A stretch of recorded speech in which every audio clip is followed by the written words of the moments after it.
Welcome to me, where suspenseful, thrilling, and mysterious stories will draw you into a world where the lines between reality and fantasy seem to blur. When the night falls, when all the sounds gradually quiet down, leaving only your own heartbeat and breathing, that's when these stories begin. Tensions, unsolved mysteries, moments that will make you hold your breath in fear or curiosity, all are waiting for you ahead. Find a comfortable seat, dim the lights, and let this sound guide you on a journey that is not for the faint of heart. I want each of you to leave a comment sharing where you are in the world. And if you are enjoying the episodes, don't forget to give a like and subscribe to the channel now. Relax. Are you ready? If so, join me in the first story right now. Quest in Time. Where is Julianne? It is a question that has haunted my mother, father, and myself. It was 3 years ago when my life changed forever. My sister, Julianne, disappeared coming home from Red Oak Park, a county recreation site about 20 miles west of Jonesburg, a small town south of Cleveland, Mississippi. The park had a pond with access to Lake Colbert and the Mississippi River.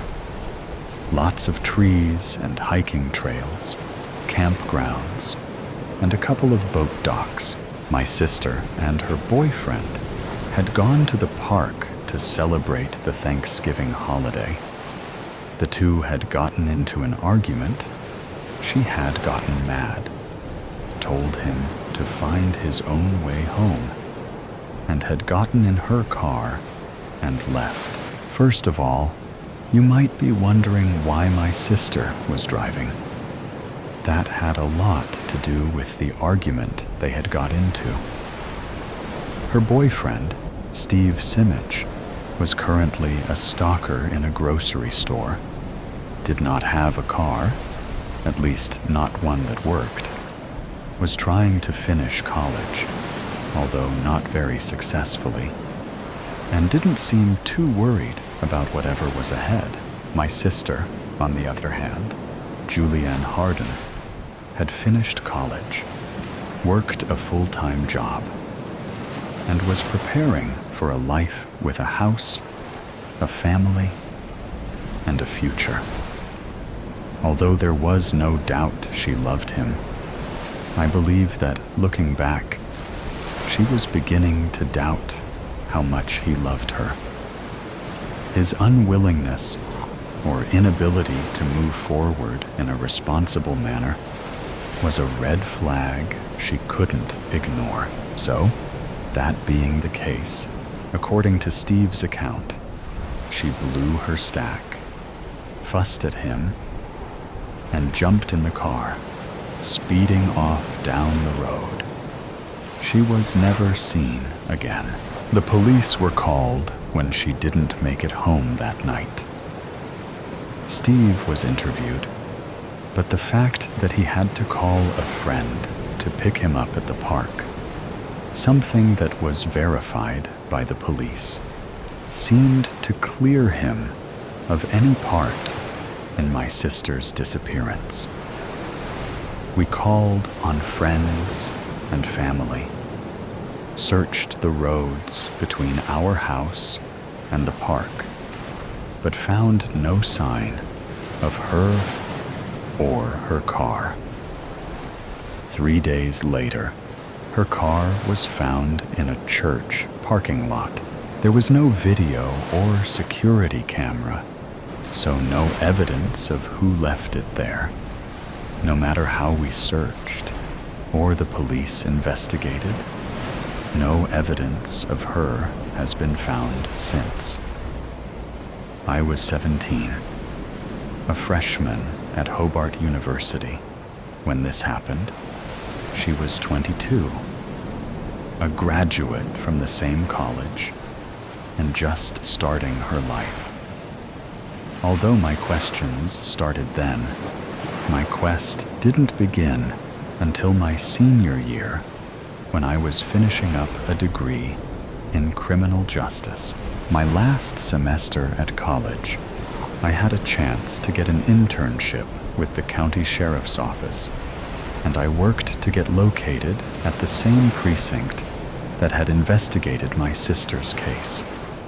I did not mention my sister because I was afraid that they might see my placement there as some kind of conflict of interest. Luckily, it had been long enough since my sister disappeared that the detective assigned to the case, Jonathan Lucker, seemed not to recognize me or remember my name.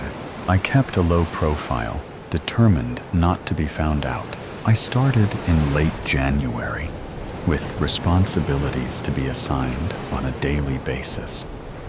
My boss was Sergeant Holcroft, a middle-aged black woman who talked with a hard-nosed tone, but showed empathy and caring if you looked deep enough.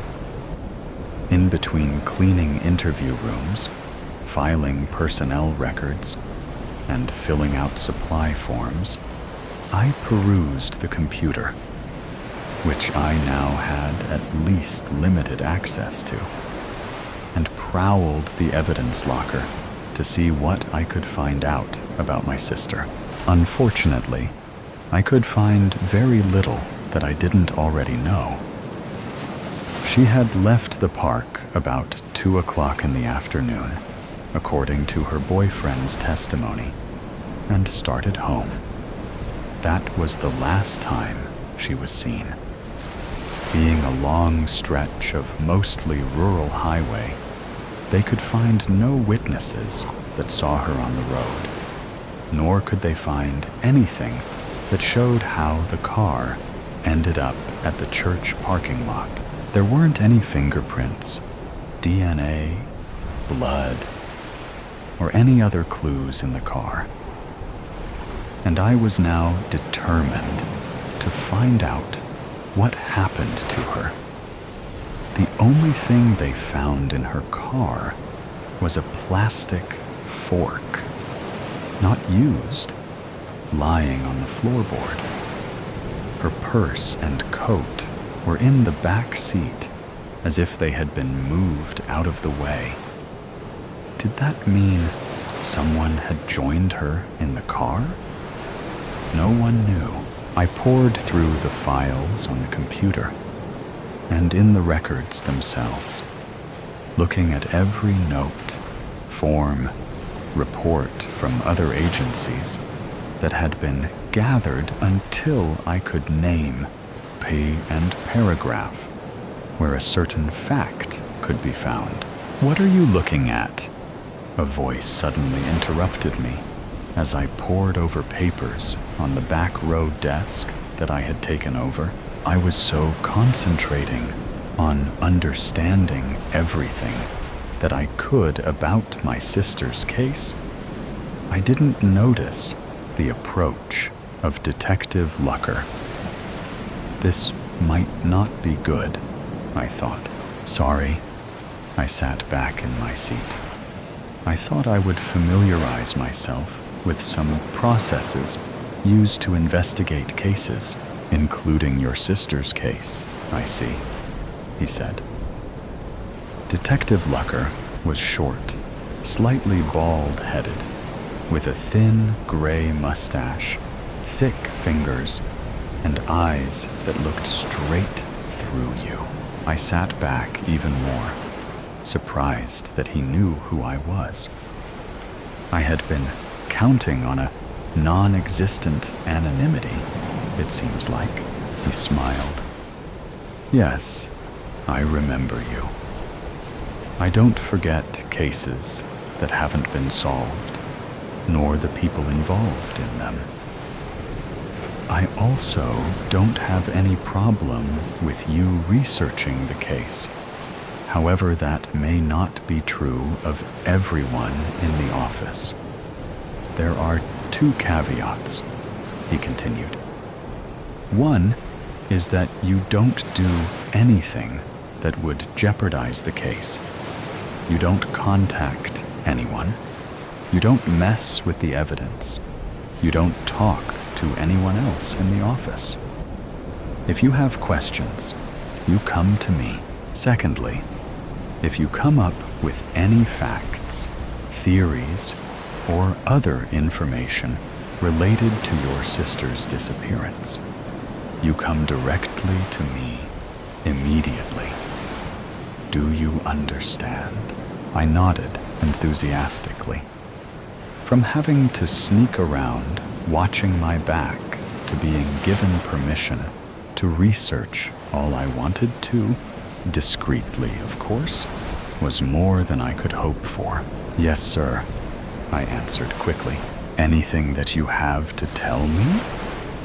He followed up with the to-be-expected question. No, sir. I shook my head. Nothing yet, he pointed at me. If you do find anything, let me know immediately. I will give you some hints, he continued. The boyfriend was investigated thoroughly.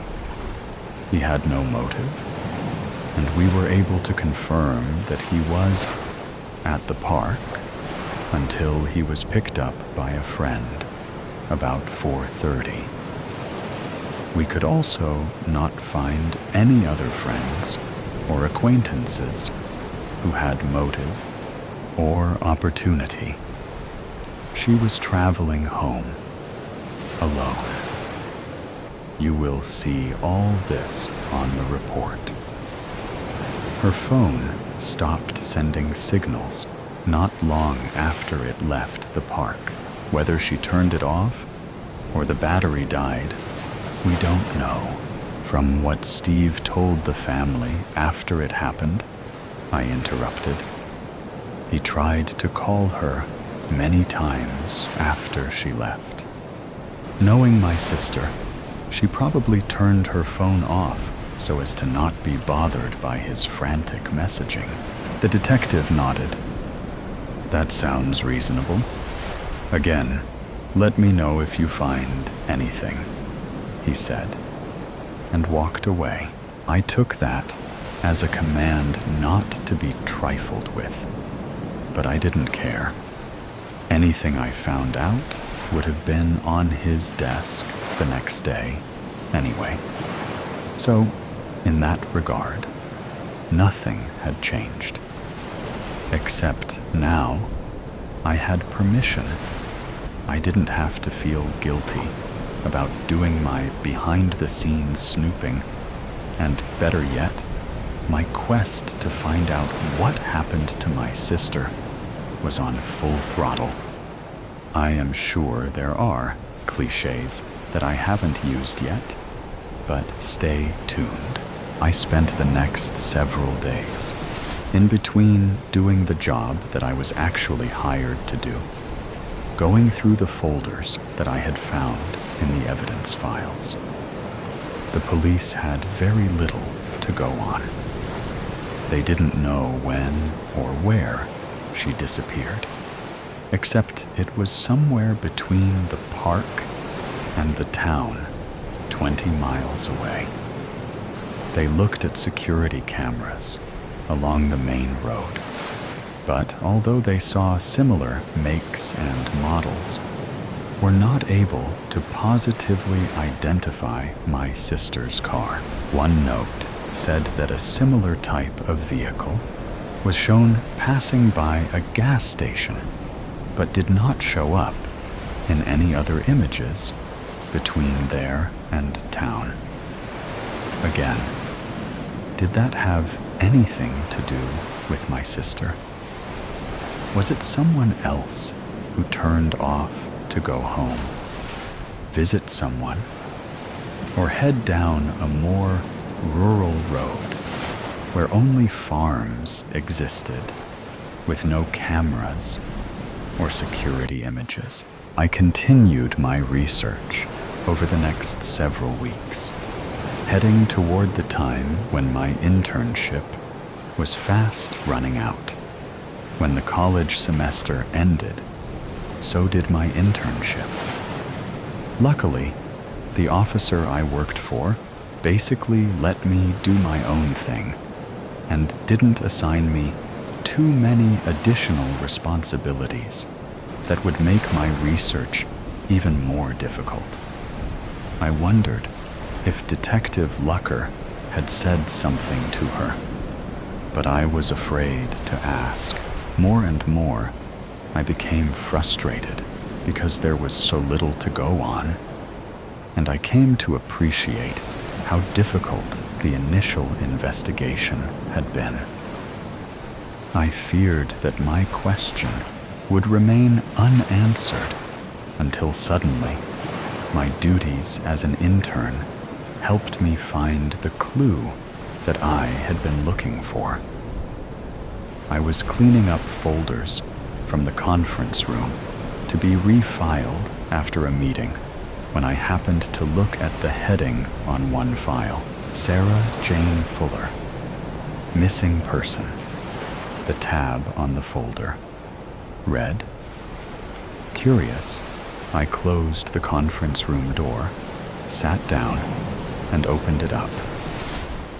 There were the usual reports and a picture of the missing girl.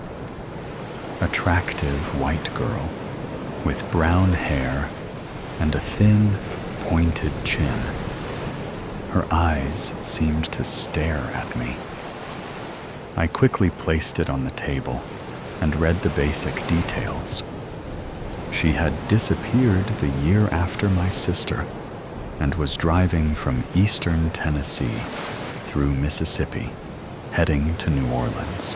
Although there were interstate highways that provided fast and safe passages, for some reason, she was driving along the Mississippi River, taking back roads and rural highways.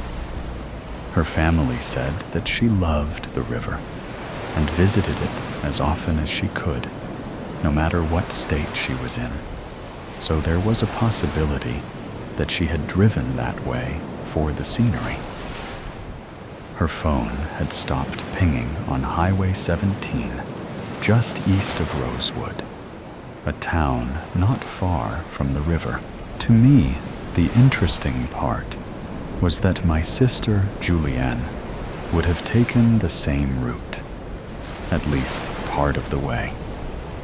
Like my sister, her car was later found in a deserted parking lot. Again, like my sister, there were no security cameras that picked up any footage of her car, or anything else. Were there any other missing people in the last 5 or so years? I found another candidate, this one an older man. Timothy Mitchell was last seen at a friend's house on Takeoff Ard in June 2022. Takeoff Road ran south and north of Highway 17. This occurred last year, again in the Thanksgiving or Christmas time frame. Another coincidence? His truck had never been found. I kept looking, but found no other missing persons in that geographic area, at least in the last 5 years. But why that area? It was probably as simple as the perpetrator lived close, but was there more to it? I researched every chance I got. When I wasn't doing my day job, or going to school, or anything else I was legitimately supposed to be doing. The end of my internship was approaching rapidly, and I was fast running out of time. In fact, tomorrow was going to be my last day. I kept looking at the files, searching for anything that might be related. Just as I was fixing to hang it up for the day, the year and perhaps forever, I found the key. I knew now why the location mattered. Would that lead to the person or persons we were looking for? Would that lead me to Julianne? At noon the next day, I was sitting in my car outside of Josephine's Roadhouse, an old-fashioned restaurant located on Highway 17, halfway between the river and Jonesburg, hoping that the person I was waiting for would show up. I gave a big sigh of relief when a familiar car pulled into the parking lot and Detective Lucker stepped out. I had left an invitation on his desk before leaving the night before, since today I would be involved in out-processing, turning in paperwork, filling out forms, etc., and would probably have very little time to see him in person. The invitation was vague, but stressed that it was not a social event and might be very important to an answer that we both wanted. I met him in the parking lot and we walked into the building. It was as old-fashioned inside as it was outside, with plaid tablecloths, white walls covered with old portraits, plaster statues on tables in each corner, and pictures of customers above each booth. We sat down and started looking at the menu. I was waiting for the detective to ask something, but he kept quiet, obviously content to leave it up to me. After we ordered, I looked at him, hoping that I wasn't going to sound like an idiot or nutcase. "Thank you for meeting me on short notice," I started off with. He nodded, but didn't reply. "I was researching, as you are aware, and I found some interesting coincidences," I said. "What coincidences?" he asked, already looking intrigued. I told him about the missing people besides Julianne, and stressed that this was only based on an initial search, and there might be more. "What makes you think they are related?" he asked. "The location was the first thing that came to mind," I replied. They were all thought to be either on Highway 17 or approaching or leaving the highway. Also, the time of year. All disappearances occurred in the November or December time frame. "I am assuming you found out what was so special about Highway 17, he asked. I nodded. "I believe I did. That is why I asked you to meet me here today," I said, taking a deep breath. Almost a year before my sister went missing, a wreck occurred on Highway 17. In that wreck, Joanne McKenzie, a 54-year-old mother of two, was killed. She supposedly lost control and hit a tree head-on. The car was old, and the airbag failed to deploy. "Supposedly?" the detective asked, as I had expected him to. The son, Timothy McKenzie, who was 21 years old at the time, did not agree with the police report. He kept saying to anyone who would listen that it was no accident, that his mother was murdered, and that the police were negligent. He complained to the news, to the city and county authorities, and even to the state. I found records online of letters he wrote to websites and news outlets all the way up until October of the next year. "October?" the deputy asked, his voice suddenly sounding very curious. I nodded. "The last thing I saw was about a month before my sister's disappearance. Maybe he just gave up and stopped fighting a lost cause. Maybe I agreed. Except he also reached out after my sister's disappearance, as well as the other disappearances, by writing letters or posts about how unsafe our state highways were. You think that he is involved in these disappearances in some way? I do. These disappearances emphasize how unsafe the roads are, and that there are people out there who could be responsible for his mother's death. By causing these people to disappear, he is getting his vengeance on the entire state.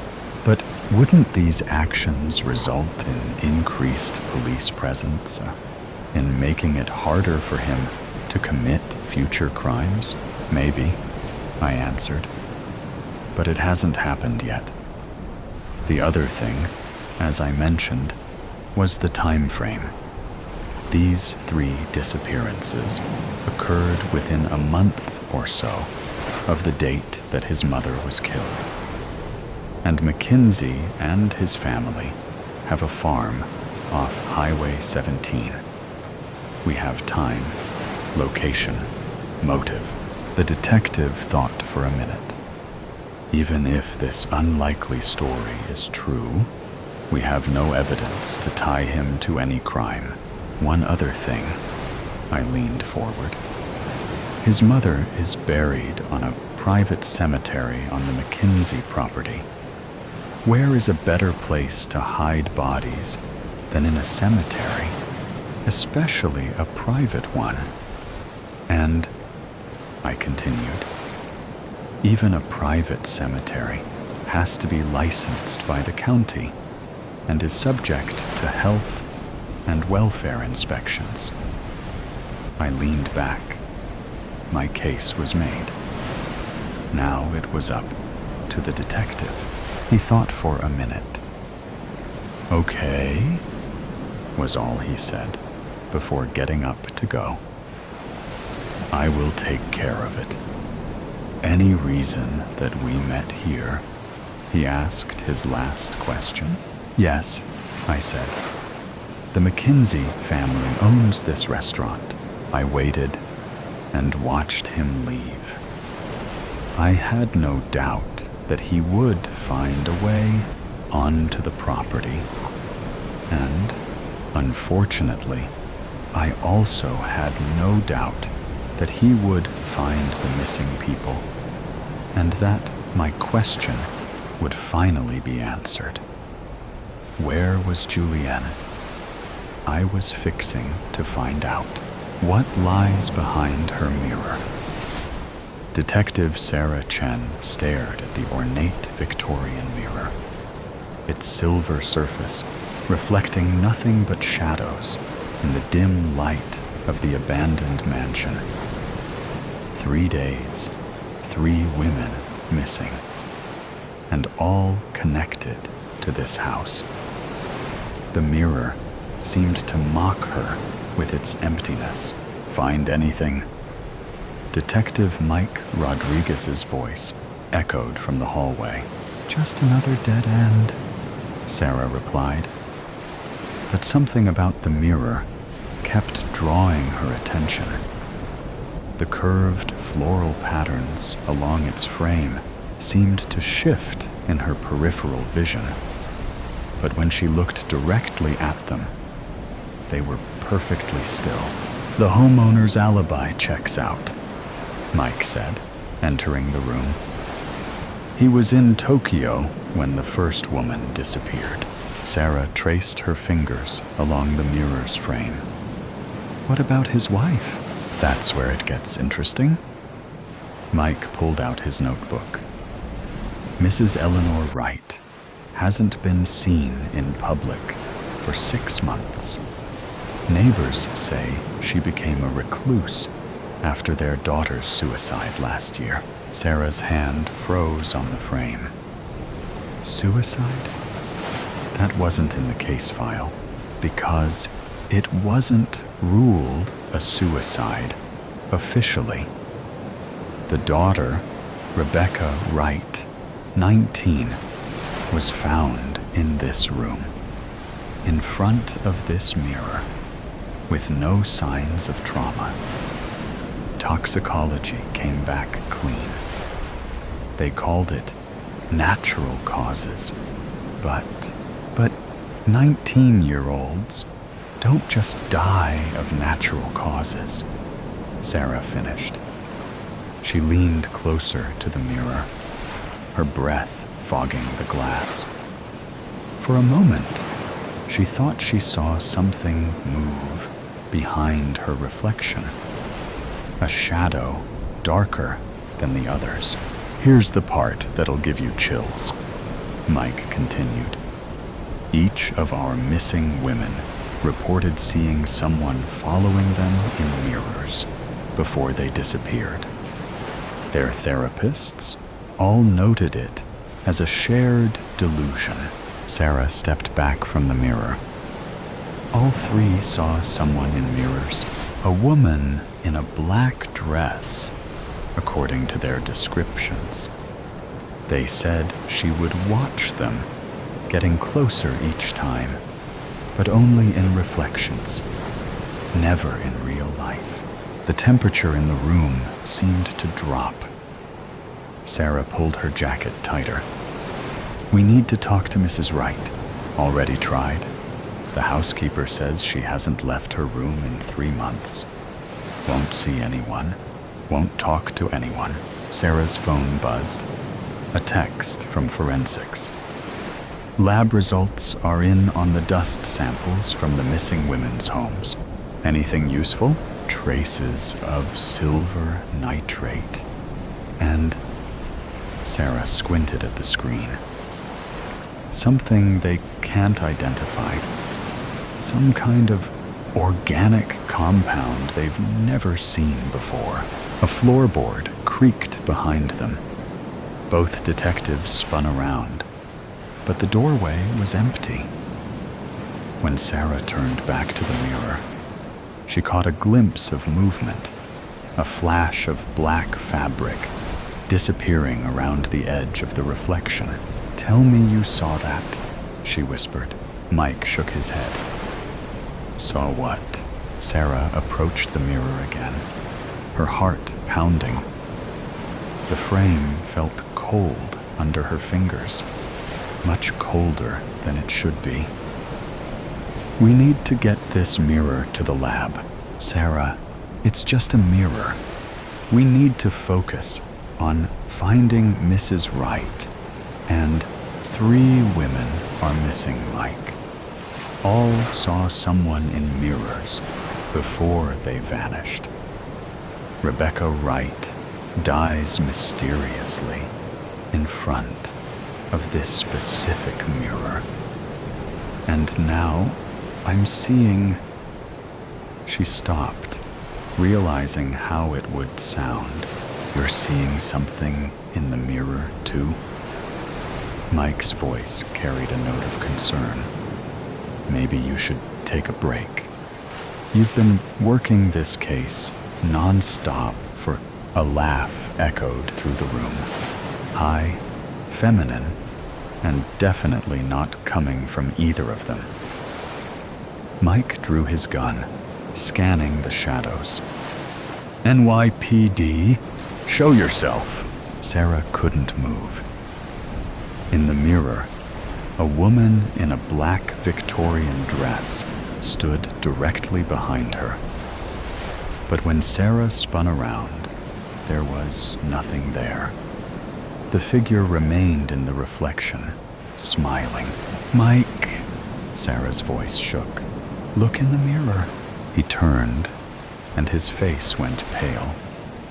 That's not possible. The woman in black raised a finger to her lips, then pointed to something behind them. Against their better judgment, both detectives turned. A door had appeared in the wall, a door that hadn't been there moments ago. It stood slightly ajar, revealing a silver glow beyond. Call for backup, Sarah said, drawing her weapon. Mike already had his phone out. No signal. The woman in the mirror laughed again, the sound seeming to come from everywhere and nowhere at once. When they looked back at the reflection, she was gone. But words had appeared in the fog of Sarah's breath on the glass. "Come find us. We need to leave," Mike said, backing toward the room's entrance. "Now." But Sarah stood transfixed by the mirror. In its depths, she could now see multiple figures. Women in modern clothing, frozen in poses of terror, their faces familiar from the missing persons reports. And behind them, barely visible, was Rebecca Wright, mouthing 2 words over and over. "Help us. The killer isn't Mrs. Wright," Sarah whispered. "It's the mirror. Somehow, it's the mirror." "That's impossible. Mirrors don't kidnap people. Mirrors don't kill. 3 months ago, I would have agreed with you." Sarah's fingers found a catch in the mirror's frame, a small lever hidden among the floral patterns. But look at the evidence: the silver nitrate in their homes, the mysterious compound, the shared visions. What if this isn't just a mirror? What if it's a door? A door to where? Sarah pressed the lever. The mirror's surface rippled like water, and through it, they could hear distant screams. "I don't know," she answered. "But those women are still alive in there, and we're going to get them out." Mike grabbed her arm. "Wait. If this is real, if this is actually happening, we need a plan. We need equipment. We need to move now." Sarah cut him off. "Look, the ripples in the mirror's surface were spreading to the frame, to the wall around it. The door behind them creaked wider, the silver light growing brighter. It's not just a portal," Sarah realized. "It's expanding. If we don't stop it now, it'll take over the whole house," Mike finished. "The whole city." Sarah checked her gun, knowing it might be useless against whatever waited on the other side. "I'm going in. Call for backup if you get a signal. If I'm not back in 30 minutes, I'm coming with you," Mike said firmly. Partners don't let partners enter interdimensional mirrors alone. Despite everything, Sarah smiled. "Ready?" Mike nodded. Ready. Together, they stepped through the rippling surface. The last thing they saw in the normal world was their own reflections, distorting and fragmenting as reality bent around them. Then, they were falling through silver light, the screams growing louder. And somewhere ahead, a woman in black was laughing. The mirror stood silent in the empty room, its surface slowly stilling until it once again showed only shadows. But if anyone had looked closely, they might have seen new figures in its depths. A man and woman in police uniforms, running through an endless maze of mirrors, chasing a figure in a black dress who always stayed just out of reach. And on the wall, in elegant Victorian script, new words appeared in the dust. "Who will come looking for them? Dead girl walking. Nobody knows that I've been bit. Nobody can know. They'll kill me, and I wouldn't blame them. I wouldn't feel betrayed if my own sister put a gun to my head and pulled the trigger if she found out.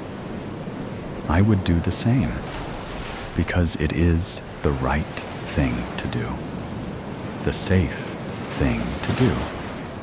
So I'm biding my time. It may be selfish what I'm doing, but in this apocalyptic world, it's every man for himself, or every woman, in my case. Hurry up, Nevada. Tristan wants those potatoes by yesterday. We're having a feast. I snap out of my thoughts and go back to peeling the last potato. I'm basically done. Here, take them. She picks up the metal bowl and walks out of the house. All the makeshift houses were built in a big circle after the apocalypse, so we're all like one big family. Our house isn't much. A run-down cabin, really, in the middle of a field that's in the center of the great woods. That's where I was bit. It was my fault, but I just couldn't help myself. Thomas. The very thought of him makes my eyes tear up and makes me reach for my locket. A picture of the two of us on our 2-year anniversary inside. He was one of the first to turn. I visited him often, but I never crossed the electric fence. I sang to him. I talked to him, sure that he was listening, until one day, I couldn't help myself. 3 days ago, I turned the fence off for a split second in the middle of the night, and I climbed over. I've missed you, I had told him, and he looked at me with pure love until he grabbed me by my wrist and then my waist. "Thomas!" I screamed, but he never responded. He threw me to the ground, and I realized that he wasn't looking at me with love. He looked at me with hunger, with fury, and he bit me. I screamed and screamed until he let me go, but not before tearing a piece of my midsection out. He felt pity, and he ran. I crawled back through the fence, and I turned it back on. I couldn't get help, so I stitched it up myself. I wrapped it in bandages and threw the bloody shirt far over the fence. I brush my fingers past the stitches as I remember. I wince at the pain. My plan is to wait until the last moment. Then, in the middle of the night, like so many other times, I'll sneak off to the fence. But this time, I'll go over, and I won't come back. It's best this way. Nobody has to suffer. They won't kill me or throw me to the zombies before I'm ready. My sister will think I was eaten by a bear. Or maybe they'll tell her that I got drunk and fell off a cliff. She wouldn't be surprised. My lips have touched more whiskey than water since Thomas turned.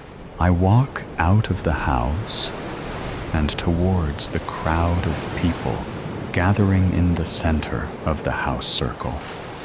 A big table is in the very center. I go up to Evangeline, my sister, who is setting up the tables. "Why the big celebration?"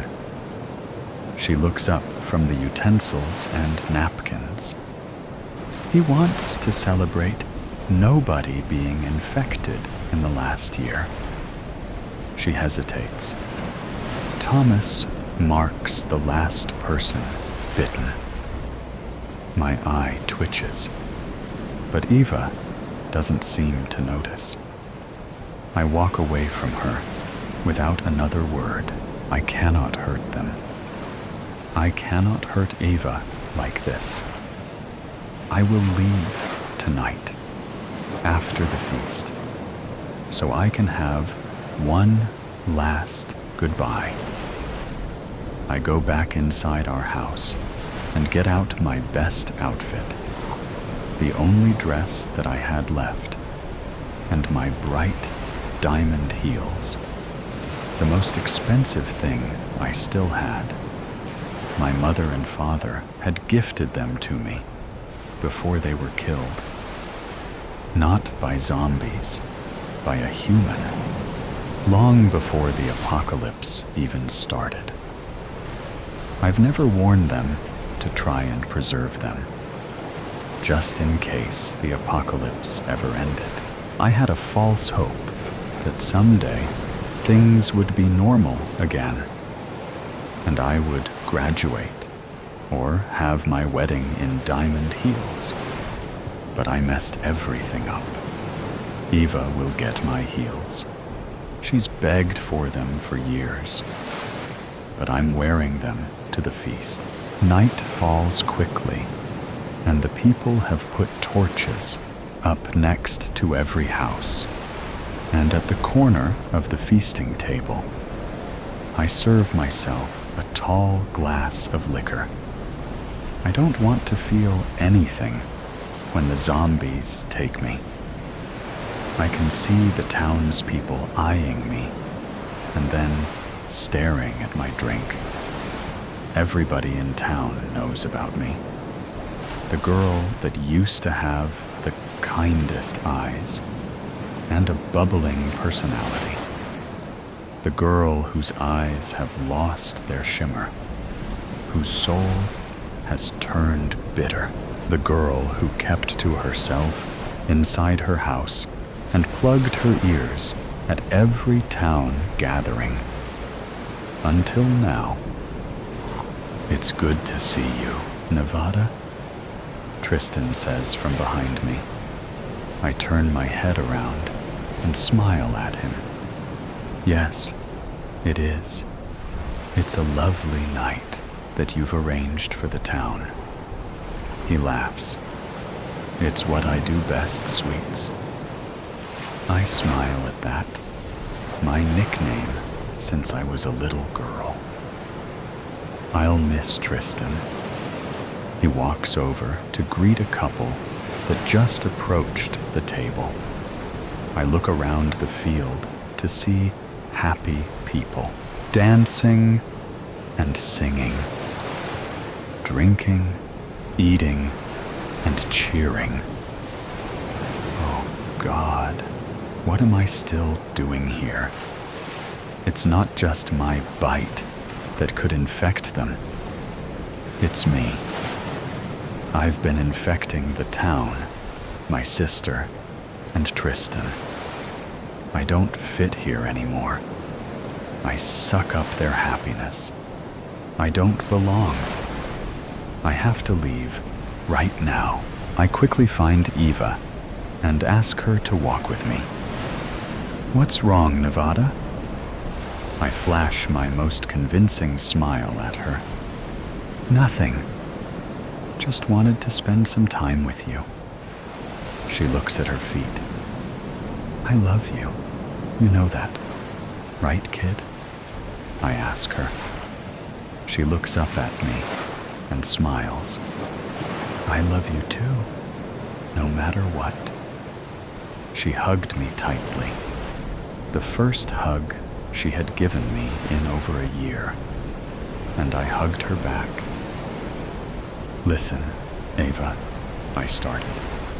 I'm sorry for not being there for her skin. It smells delicious. Her eyes, they're so pretty. I want to know what they would look like in between my teeth. And I bite her, and a couple drops of blood flow from her cheek and into my mouth. I greedily gulp it down, and I crave more. I want to hurt her. I have to hurt her.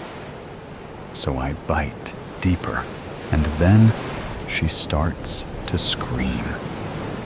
It's an agonizing and ear-piercing scream. I am startled by the scream, and I jump back. And the split second is all I needed to snap out of it. No. No, no. It was never supposed to be like this. I wasn't supposed to hurt her. I run to get help, spitting her blood out of my mouth and wiping my face with my sleeve. I run as fast as I can. "Tristan!" I scream. "Please! Anybody!" I need them to kill me, or to help Eva, if they can. Tristan looks up and walks towards me. A crowd gathers around him, muttering, afraid. "What is it, Nevada?" he asks, obviously agitated. Suddenly the crowd behind him gasps, and Tristan whips his gun out from its holster. I prepare to be shot, but quickly realize he isn't pointing it at me. His gun is pointed at Eva. She is slowly crawling towards us, blood streaming down her face, and an obvious bite marks her cheek. "No, don't shoot her," I scream and try to lunge towards Tristan. "She's infected," he says as he shoves me off. Eva looks up at me, hurt. There is agony and fear in her eyes, but the thing that she feels most is clear: betrayal. Tristan pulls the trigger. Once, twice, and a final time. I fall to the ground beside her. Bullet holes pierce her small body. She's dead. She hasn't turned yet, but they killed her. She's dead forever. What have I done? Tristan and another man drag me off of her, and Tristan pulls me into a tight hug, forcing me to face away from her body. But I feel no guilt anymore. I want to rip Tristan's flesh off of his bones. I want to taste his tendons, his blood. I push away from him. I can't hurt another person. "Shoot me, Tristan." He looks at me, perplexed. "What? No, I'm not going to shoot you. You can't ask me to take your life." I look up at him. No tears in my eyes, no shame, only hunger and rage. "I bit her, so shoot me too." Tristan raises his gun again, but hesitates. I'm already turned. It won't kill me. I slide my heels off and place them in the grass. The crowd follows my every move. Bury Evangeline in these. I sit in the grass and nod at Tristan, instructing him to pull the trigger. His hand shakes as he walks towards me, pressing his gun to my temple. "Goodbye, Nevada," he says, forcing a smile, but I can see his eyes are full of tears. I look straight into his eyes, and his mention of my name, not my nickname, my old life, snaps me back to to reality. I sob, big and ugly sobs, and I only cry harder at the sight of my dead sister. "I don't want to be shot," I shout. But Tristan doesn't move his gun. "I know. Just close your eyes and don't think about it." I hear a sob creeping into his throat, so I just do as he says. I shut my eyes and wring my hands together. "Say hello to Thomas for me, sweets," he whispers in my ear, and everything goes quiet. I wake up to birds chirping, wind blowing through the trees, and the sight of my Thomas. "Thomas!" I jump up, but I feel a pounding headache. I put my hand to my forehead and feel a steady stream of blood coming from a bullet. But I don't care. Thomas is here. He holds my face. "I've missed you, love." Virus. I am so crushed by time.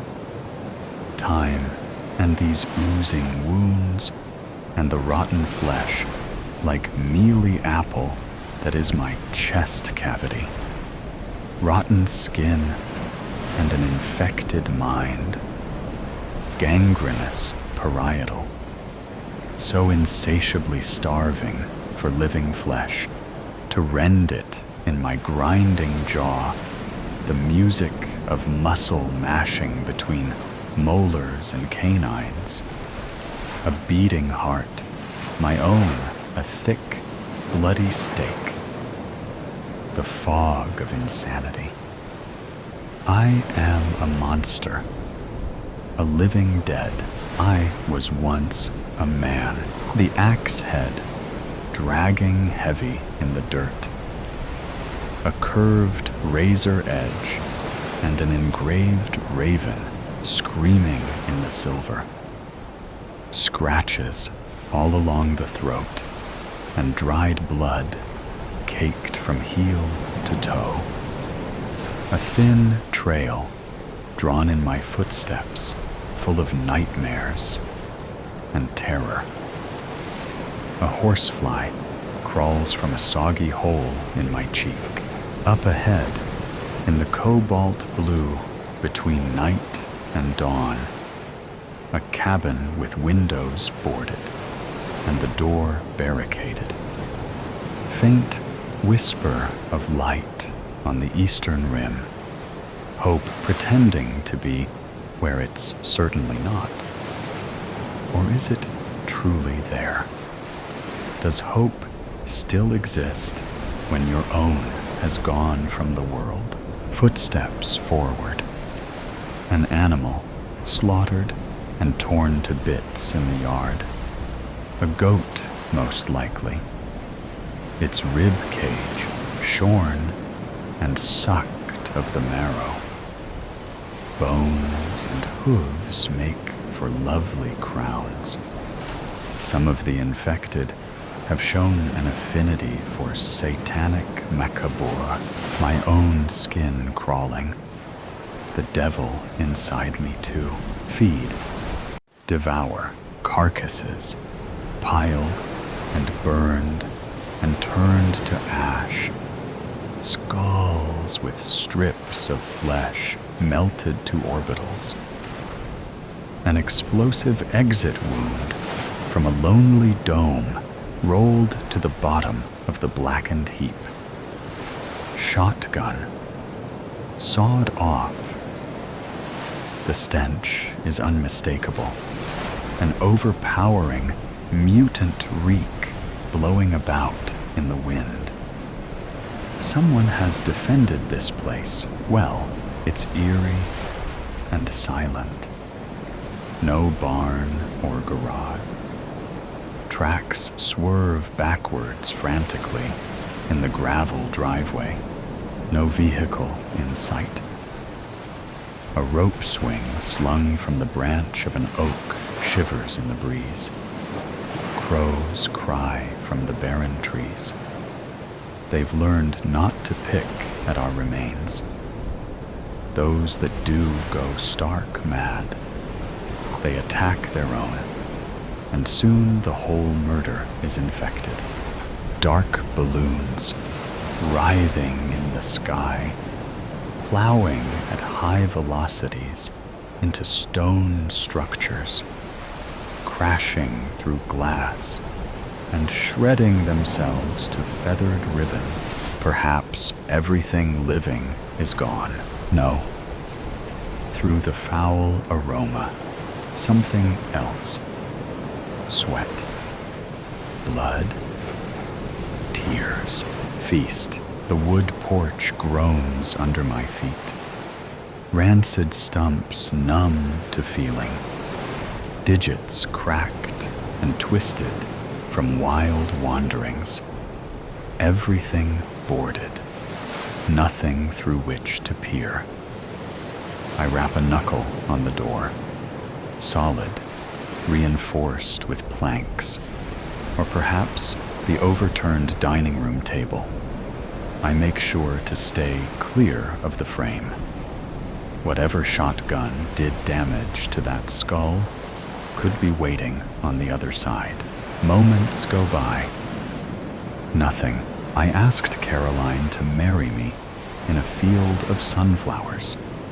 I planned to surprise her at the peak, but the sun pouring over the ridge painted everything a warm, liquid gold and filled me with a fearlessness I've not felt since.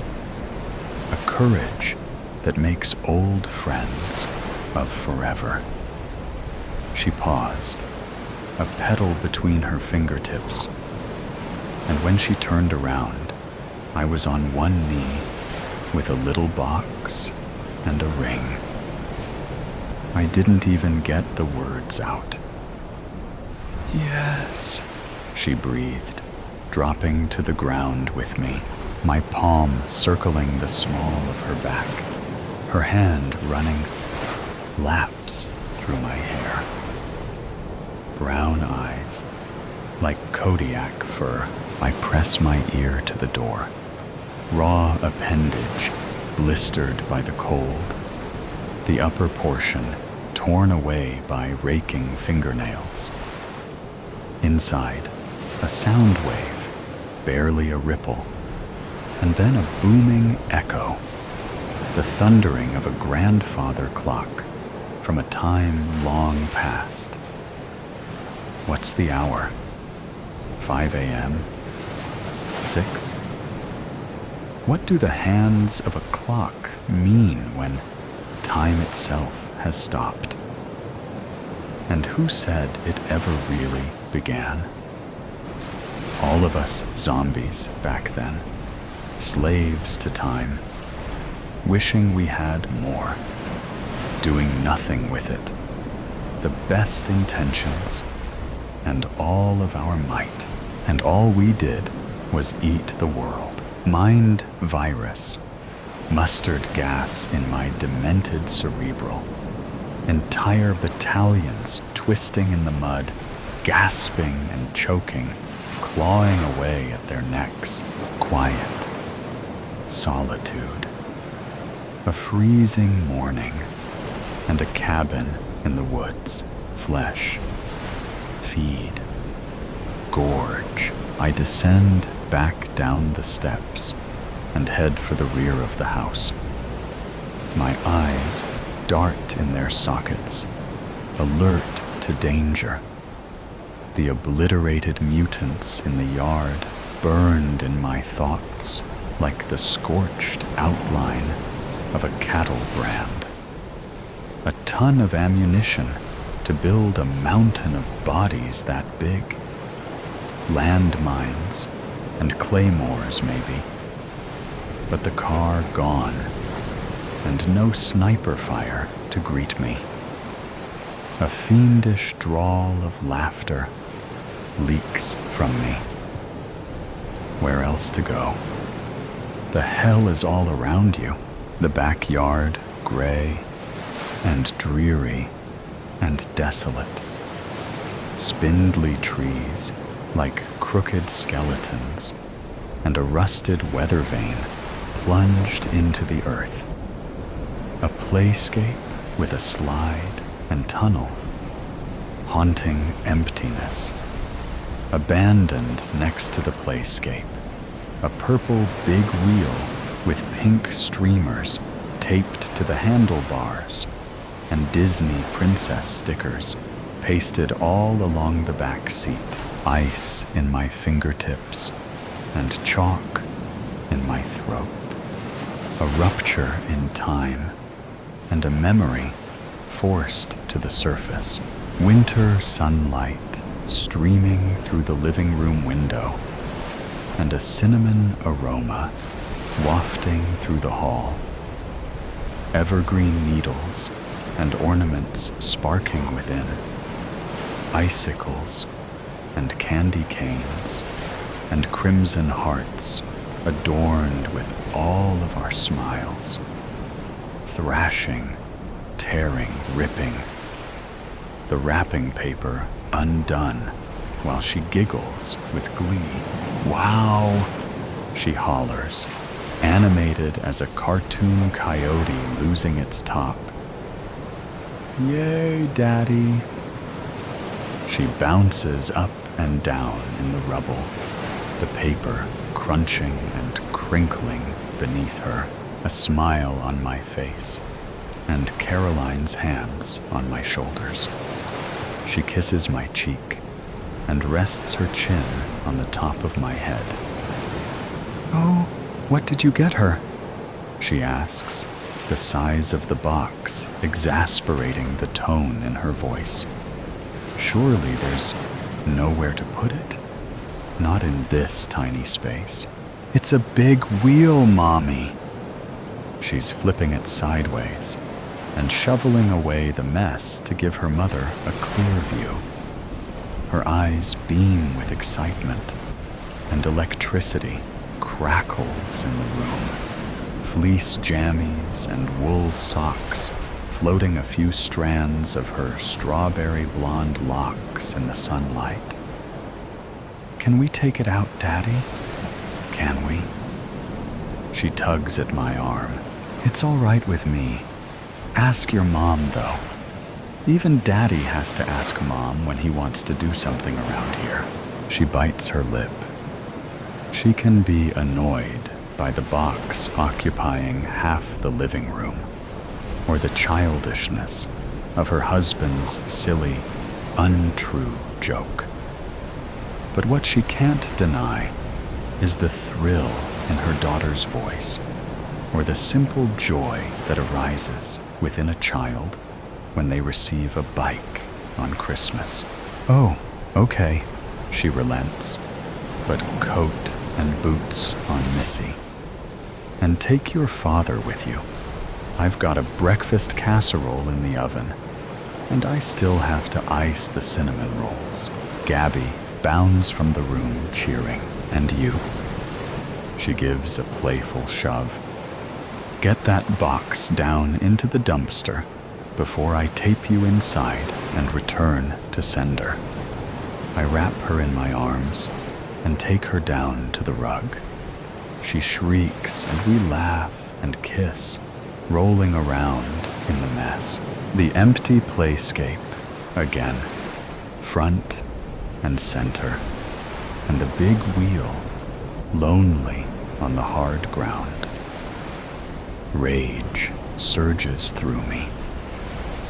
I have the sudden urge to split a living thing in two, to pin its entrails to the wall. My hunger is an ocean, a quick twitch, wretched suffering, and a tweaking need for flesh between my teeth. There's a log on a stump from the before times when smoke from a chimney wasn't a sure way to get you killed. I raise the axe over my head and unleash an animal howl. I bring it down savagely, splitting the log in two, and the stump 3/4 the way to the ground. Rage. Feed. I pry the axe free and return my gaze to the cabin. Something unexpected. The back entrance is exposed. The door's been ripped from its hinges. It lies mangled 10 yards away. Darkness in the frame. Silence. No movement, but my own steps forward. A snarling in my mind. An impatient unease. I pick up a stone and lob it through the door. No hail of gunfire. No screams shredding the silence. I hold the axe steady and enter. A trail of blood on the kitchen floor and a shattered coffee pot nearby. Jagged remains of dishes scattered everywhere. Bullets in the wall and casings at my feet. A confrontation. But where are the bodies? Or at least the remains? Somewhere near. The scent is stronger, and the sound audible through the door. It's clearer now. A radio. There's a radio playing. It's coming from the living room. More blood on the carpet. Not just droplets, but messy splatters with a darker hue. A more gaping wound. An open artery. A bigger chunk removed. A green light blinks in the bookcase. The radio mumbles away. My monologue's out of control. I found the hole where the happiness goes. Lump in my throat and a throat in my tongue. I'm gonna scream at the top of my lungs. You get lost in the ocean. What do you do when you are so broken? The flood, the feeling comes over. How are you so loved and so lonesome?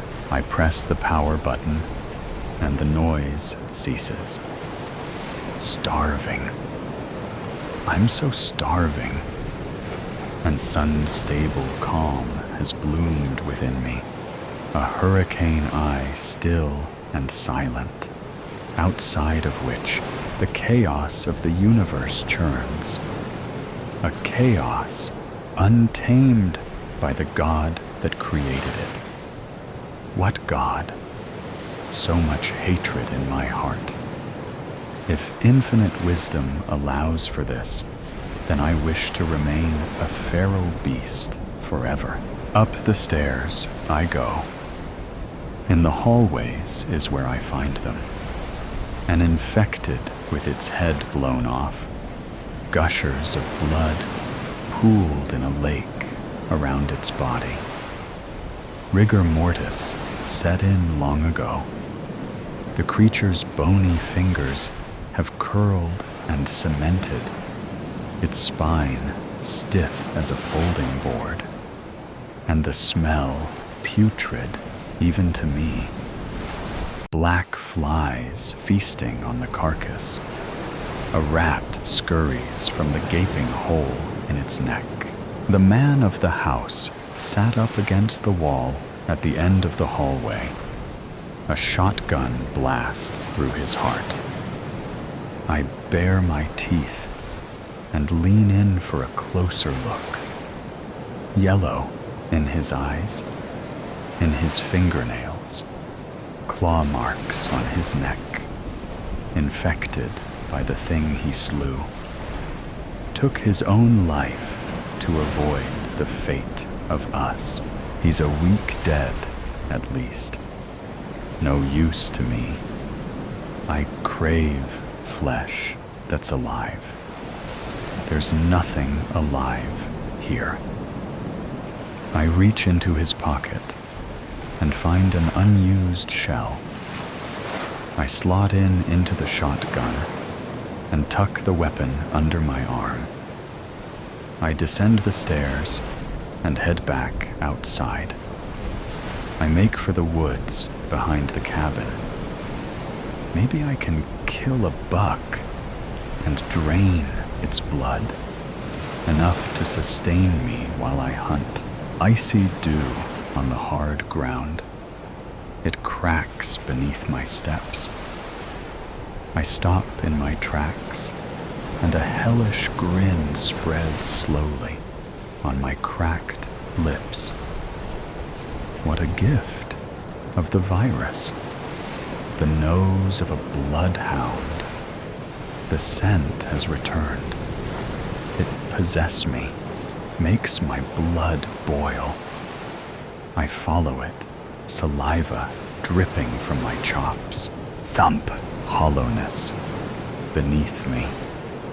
I roll onto my toes and then back on my heels.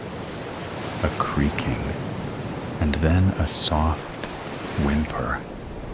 I can hear the blood rushing in their veins. My rain blows down upon the concealed cellar door.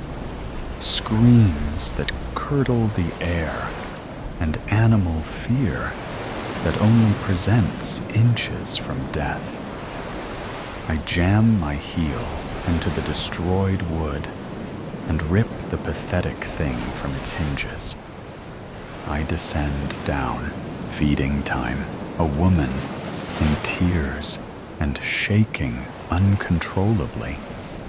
The virus propelling me forward like a demonic puppet. So dark in here, just a single lantern, and still barely any light in the sky. My jaw ready to clamp her throat, a whimper beneath her breast. A child, a girl, 2 years old, time swirling backwards again. Terrified screams, creatures tearing through our home, crawling on the walls and ceiling. Caroline sprints to the truck, Gabby bawling in her arms. The pistol barks in my hand. A bullet explodes through the eye of a pursuing mutant. Now I'm tearing after both of them, heart in my throat. The fear of God releasing atmospheres of adrenaline. I rip open the cab door, but it's too slow. The creature's claws are in my calf, and he's drawn blood. I waste him with the last bullet in the chamber and fall backwards, dragged to the pavement. I can feel it surging inside of me. Caroline screaming, my face in her cupped hands, hot tears streaming down, foam in my mouth and violent convulsions. My windpipe is constricting. Go. I breathe. Caroline. Go. No, she cries. No, I won't leave you. Jagged needles of pain shooting up and down my limbs. Feverish sweat pouring from my glands. Go, or I'll kill you. She clutches harder. No, I won't. Yellow sun bursting in my corneas. Boiling rage and insanity beginning to blink its horrible visions. I take a final look at my baby girl. Then my last words before losing control. Go, or I'll kill her.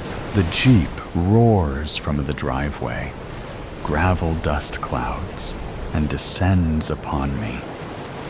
Wailing with her hands, pounding the glass, is Gabby. In her grip, her little Jonathan husky doll, time present again. In the dark cellar, a mother and her daughter. And in the terrified girl's hands, a stuffed beagle. Her own Jonathan. I jolt backwards, the cords in my neck straining under great pressure. Oxygen has evacuated my lungs.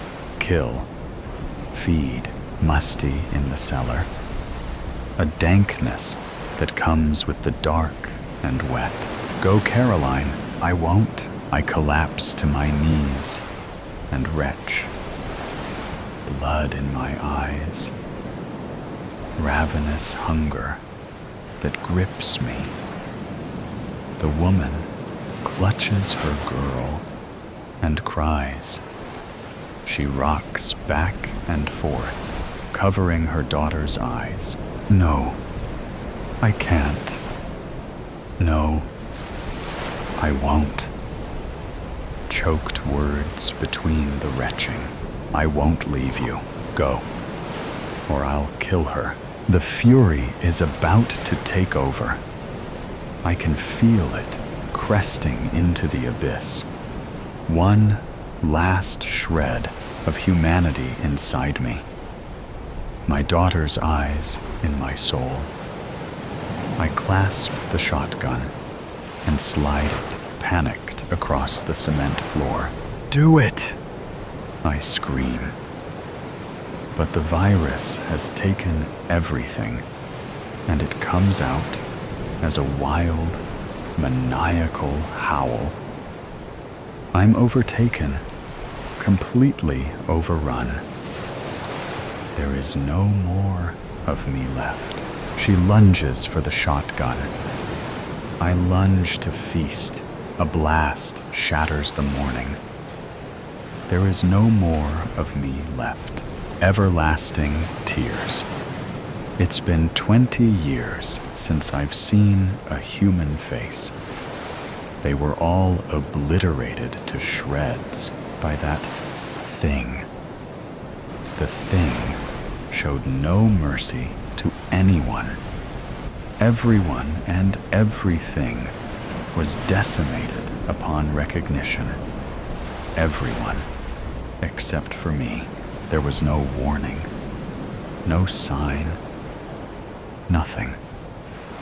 Just absolute destruction. The thing yielded. I was standing there in the middle of a street corner, eyes glued on my phone, and a woman screamed. A scream of absolute terror. A scream that induced physical shock in me. A scream that sounded like the angels of death were coming to take me. Just like that, the woman was scooped up by the thing and taken away to God knows where. Chaos broke out, everyone scrambling to get away. But the thing did not discriminate. It eradicated every item in its path, leaving no room for a human breath. Standing there, unable to move or make a sound, fearing that I'd be its next victim. Quickly as it came, it left, disappearing into nothingness and only leaving debris of a once functional society. I ran as fast as I could. 1, 2, 3 miles until my legs locked and I collapsed from shock and pain. I lay there in my own sweat and salty tears, realizing that everyone was gone. Nothing was left. Not even a speck of dust was spared from the wrath of the thing. Unsure of what to do, I did the only thing my body was capable of. I sob into my hands, loud and uncontrollably. Between sobs are the accusations. This is all my fault. It wasn't. It was completely out of my control. Why didn't it take me? I still wonder that today, some may think it was a blessing, but I see it as a curse. "I'm all alone," was the last thing that slipped my lips before I lost all hope. The misery and pain started slowly and painfully. I was desperate for a way out. Anything I tried failed. I was stuck in this eternal hell. Next was denial, which struck like a ton of bricks. I was fully convinced that everything happening was a figment of my imagination. I was hallucinating, in a coma, suffering a concussion.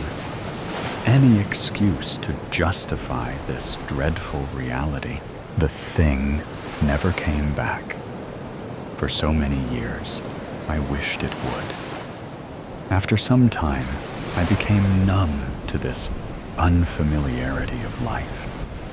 To distract myself, I began to explore new places, see the world for what it was, a dry, deserted wasteland with nothing but me. I started playing pretend with my thoughts, tricking myself into believing I was in a place prior to this wretched hell. I created a whole family for myself. My mom was called Helen, and my dad was called Steve. I had 2 siblings. One was called John, and one Wendy. Me and my siblings never got along. Wendy always pulled my hair, and John called me a pea brain.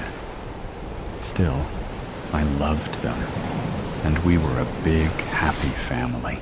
I had gone nuts. I began lurking around empty stores, trying on the newest designer clothes. But were they technically new? And having a mini fashion show to keep myself entertained. I scarfed down any leftover canned food. Electricity didn't work, so I had to eat it cold. Then I sat on the display couch and turned on the TV, which did nothing, wondering what I did to deserve this. I had been a decent human being and achieved the life anyone would want. A stable job, a nice car, and a 2-bedroom apartment. Yet I was still chosen to be the subject of damnation. Eventually, drowned in tears, I dozed off. Sleep was different. The constant night terrors and being unable to escape my dreams tortured me. Every day, the sight of the glistening sun awoke me. I never got used to the ear-piercing screech of silence. Imagining myself in a place of peace and prosperity kept me sane enough. I started hearing things, my brain tricking me and mimicking the voices of my lost friends and family. "Come with us," the voice said. But there was nowhere to go, nothing to do, nothing but me and the voices in my head and the fact that there is no escape. "I'm right here." "No, you're not. Stop playing these cruel tricks on me, brain. You're nothing and nowhere without me. You don't have the right to trick me. I am you. And you are the only thing that feeds my constant pain and misery. Just shut up. I'm watching you." Which was strange, because there is and will always be nothing Nothing but moon and the summer breeze, which was a trick because there was no such thing. No summertime beach days or winter snow days, just constant dead air and murky brown particles circling the atmosphere. If the astronauts came back, they would have thought they landed on the wrong planet. But they never came back. No one did. Not a single soul ever surfaced on Mother Earth again. I made my way to New York. It only took about half a month, but time was useless. The year, month, day, minute, second didn't matter. Time was irrelevant because the only being that existed was irrelevant. Plants, animals, bacteria, anything that was slightly alive were crushed by the thing. The only existence was atoms, stars, space, and Mother Earth. Yet all her life was sucked up by the greedy black mass that consumed her children, driven by a once joyful life and the hope for something new, searching for a sign of anything. I will take anything. Oh, glorious Mother Earth, please feed my quenched need for something more than nothing. Nothing. Just like before I was given nothing. Frustrated, I began to cry, crying like a child who just dropped their lollipop onto the dirty, hot pavement. Between the tears, I heard a plop, then another and another, and before I knew it, there were thousands of raindrops falling. One by one, Mother Earth has answered my desperate calls with her tears of hope.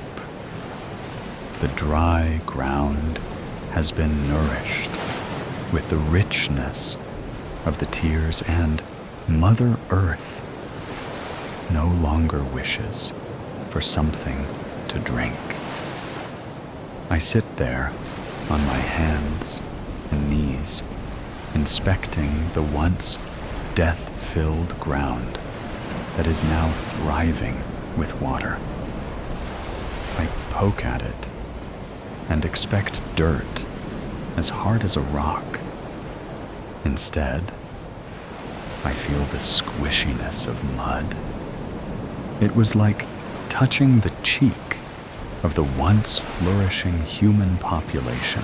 I stare at the mud I had created and let out a scream.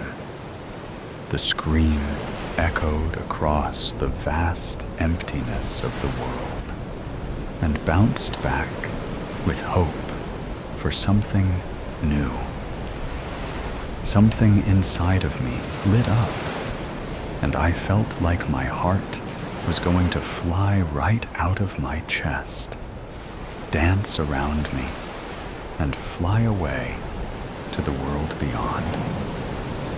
Overwhelmed with excitement, I rest my head on the mud, hoping to hear its breathing like it was a newborn baby. I lay there for 1, 2, 3 hours, listening, waiting for something more. The voices no longer taunt me. They cannot patronize me and my thoughts any longer. A deep breath and the sound of nothing filled my ears. Nothing but the sound of the breeze. Mother Earth has given me the milk from her breast and allowed me to suckle on her glorious freedom and chance for something other than nothing. a single tear slipped down my cheek as I cry for the absence of nothing. As I cry for Mother Earth and her generously answering my prayers, I cry for me and for humanity and the thing, which is weird because that thing is the sole reason for my eternal suffering on this glorious planet that was overthrown by death. That did not matter anymore. The only thing that mattered was the spark of hope that ignited the once deceased light bulb. Burn the house down. Did you hear what happened to the old house on Birch Street? No? What? It burned down. Burned down? How? Nobody knows for sure. People are saying it was arson. Arson? That place was empty for years. Who would bother? That's what everyone's asking. But there were lights on the night before. Lights? You're serious? As a heart attack. I saw it myself. You were there? Well, I was passing by, took a shortcut through the park, and you didn't think to tell anyone. I didn't think it mattered. Thought maybe the city finally sent someone to clear it out. The city? They don't even fix the streetlights. Why would they bother with that house? You're probably right. But who else would be in there? Kids, maybe? You know, messing around. That's what I thought at first. But what? I saw someone. Someone? Yes, a man. Or at least, I think it was a man. You think? What does that mean? It was dark, okay? I couldn't see clearly. But there was someone moving around inside. Did they see you? No. At least, I don't think so. I kept my distance. What were they doing? It looked like they were carrying something. A bag, maybe. A bag? Like a duffel bag? Could have been. Hard to tell from where I was. And then they disappeared. Into the back of the house. That's weird. You didn't hear anything? No.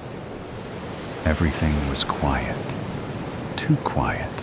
Did you notice anything else? There was a smell.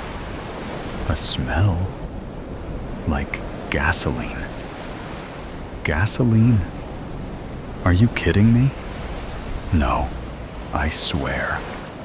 I didn't think much of it at the time. How could you not? Gasoline in an old house? That's a red flag. I know that now, okay? But at the time, I just thought it was, I don't know, maybe they were fixing something. Fixing something? In that house? I wasn't thinking clearly. So what did you do after that? I kept walking. You just left? Yeah, and you didn't tell anyone? Who was I supposed to tell? The cops? They wouldn't believe me. Maybe they would have, after it burned down. Look, I didn't know it was gonna burn down. Still, this is bad. I know it is. That's why I've been freaking out. Does anyone else know you were there? No? Not yet, anyway. You sure about that? Yeah. What if someone saw you? Nobody saw me. You can't be certain. I'm telling you, I was careful. But if they find out, they won't. You're awfully confident for someone who's in the middle of this mess. What mess? I didn't do anything. You were there. That's enough to make it messy. So what are you saying? I'm saying you better figure out what you're gonna do if someone starts asking questions. Like who? The cops, for starters. Why would they come to me? I don't know. Maybe they've got cameras or something. Cameras? At that old place? Or nearby? Someone could have seen you. They're just trying to scare me. No. I'm trying to make you think. I am thinking. And I think you're overreacting. Am I? Yeah. Nobody cares about me walking past some abandoned house. Maybe. But what if they find out about the gasoline? What about it? I didn't put it there. Doesn't matter. You were there, you smelled it, and you didn't report it. So what? Is that a crime? Maybe not, but it sure makes you look bad.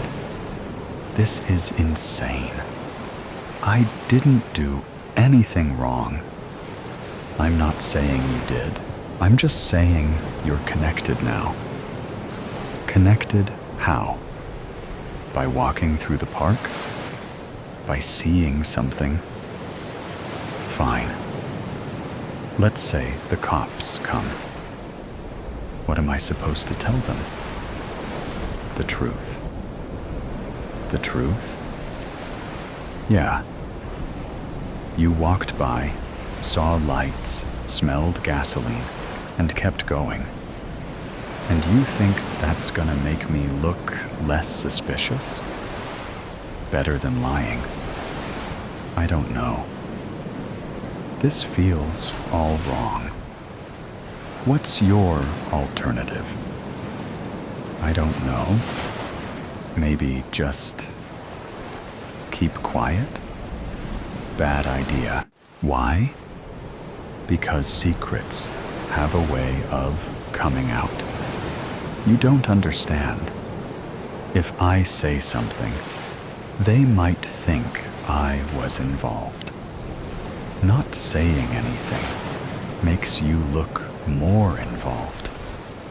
This is a nightmare. It's not that bad.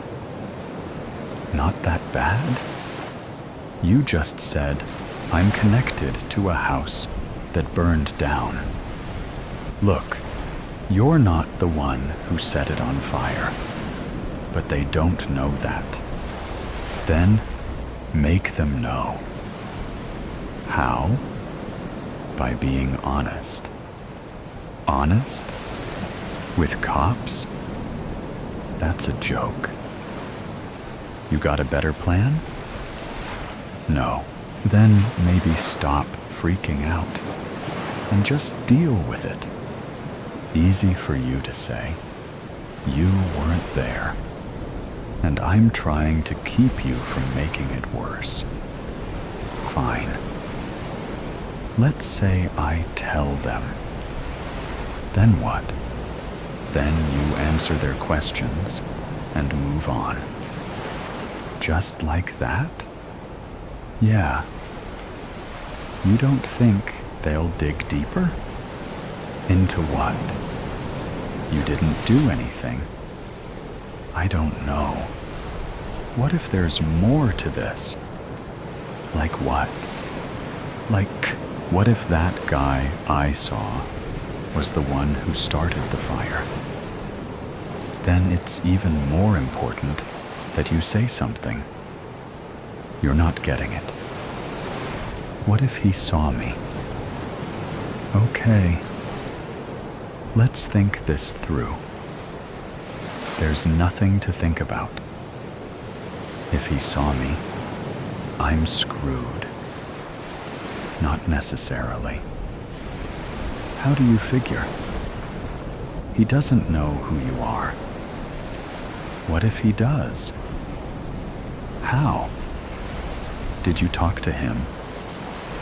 No. Then relax.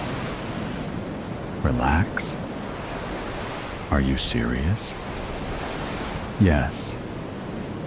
You're overthinking this. Overthinking? Someone torched a house, and I was there. You weren't in the house. But I saw him, and he didn't see you. You don't know that. If he did, don't you think he would have come after you? Maybe. Or maybe he's waiting. For what? I don't know. To make sure I don't talk. You're spiraling. Am I? What if this guy's dangerous? He might be. All the more reason to go to the cops. I can't. Why not? Because if I talk, and he finds out, you're making this bigger than it is. Am I? Yeah. I don't think you get how serious this is. I do. And that's why you need to stop hiding. I can't. You can. No, I can't. What if... Stop. Listen to yourself. What? You're working yourself up over nothing. Nothing? Yeah. You think this is nothing? Compared to what it could be? Yeah. What does that mean? It means you're not the one who burned the house down. And that's all that matters. I wish I could believe that. You should. I don't know. Then figure it out fast, because this isn't going away. What do you mean? Sooner or later, someone's gonna come knocking. And when they do, be ready. I hope you're right. I am. You better be. I am. A tale to tell. Is anyone sitting here? Harriet looked up at the older woman standing at the other end of the bench. No, not that I can see, she responded, thinking to herself, does it look like anyone sitting there? Her day had been hectic, and she desperately wanted to get home. The woman sat down, fussing her fur coat around her and shifting her ample bosom into place. I hear the train to Fauchester is delayed. How bothersome. Yes, it is. I'm not sure what's happening. Harriet glanced at the woman and then resumed her gaze on the departure board as destinations and times flicked updates, all except for the Fauchester line, which still said, departing at 14:10. It was now 20 past 3. I don't know what's happened to our railways. The older woman lifted her chin and adjusted her green cloche hat. It never used to be like this. At least someone would let you know what was going on. I just wish it would hurry up." Harriet glanced at her watch, as if doing so might cause something to happen. "It really has disrupted my day. I should have been at a very important appointment in Fauchester with my accountant, you understand. These things are very important. It doesn't do to keep people waiting like this. Really, it doesn't." Harriet glanced at the woman. She was much older than her, in her mid-60s at least. And to Harriet, the talk of accountants, her fur coat, patent leather clasp handbag, and matching shoes left her feeling rather insignificant. "I just need to get home. There's so much I need to do. And I've left Freddie with..." She paused. Suddenly, her circumstances seemed so trivial in comparison with the rather affluent-looking women she was sharing the bench with. "Freddie? You've left him. What have you left him with? If you don't mind me inquiring, of course. We seem to be stuck here, so we might as well have a chat to while away the time." "Well, you see, Freddie, he works for me at the office." "Oh, I see. And you've had to leave him in charge, have you? What sort of office, if you don't mind me asking?" "The insurance brokers. You might know it. Harland and Tapsfield on Fountain Street." That much was true. Harriet worked as a part-time typist for the company, juggling her hours there with managing the small terraced house, her young son, and Freddie, her husband, who worked night shifts at the steel works. "Oh yes, I think I do. Just near the provincial bank. Yes, I know the place. That's right. I'm a manager there." Harriet craned her head to look down the platform, hoping a guard or someone might be able to tell her when the train would be coming. But apart from other waiting people and the odd pigeon, there was no one who could cast any light on the situation. "I really wish they'd let us know what's going on," she sighed. "Insurance. I never could stand our insurance man. Silly little man with a pork pie hat and a mustache that always had bits of his lunch stuck in it. My husband dealt with all that, of course, Wilfred. Bless his soul. You do seem very young to be in charge at an insurance broker's." "Oh, well, I might only be 25, but I'm very good at what I do. I certainly wouldn't have my people going around with lunch stuck in their mustaches." Harriet gave a small smile. "I'm Harriet, by the way. Harriet West." "Well, I'm pleased to meet you, Harriet West. I'm Dora Barton. You might have heard of me, or perhaps not. You may be of use to me someday if I'm needing to set up any insurance. Not that I should need to mind. My accountant sorts out that kind of thing for me." "That must be nice, having someone to look after your affairs like that." "It can be quite tiring, my dear, making sure they're doing the right thing. But I expect you know what that's like. Running an insurance, brokers must be dreadfully hard work, especially for a woman. And so young, too."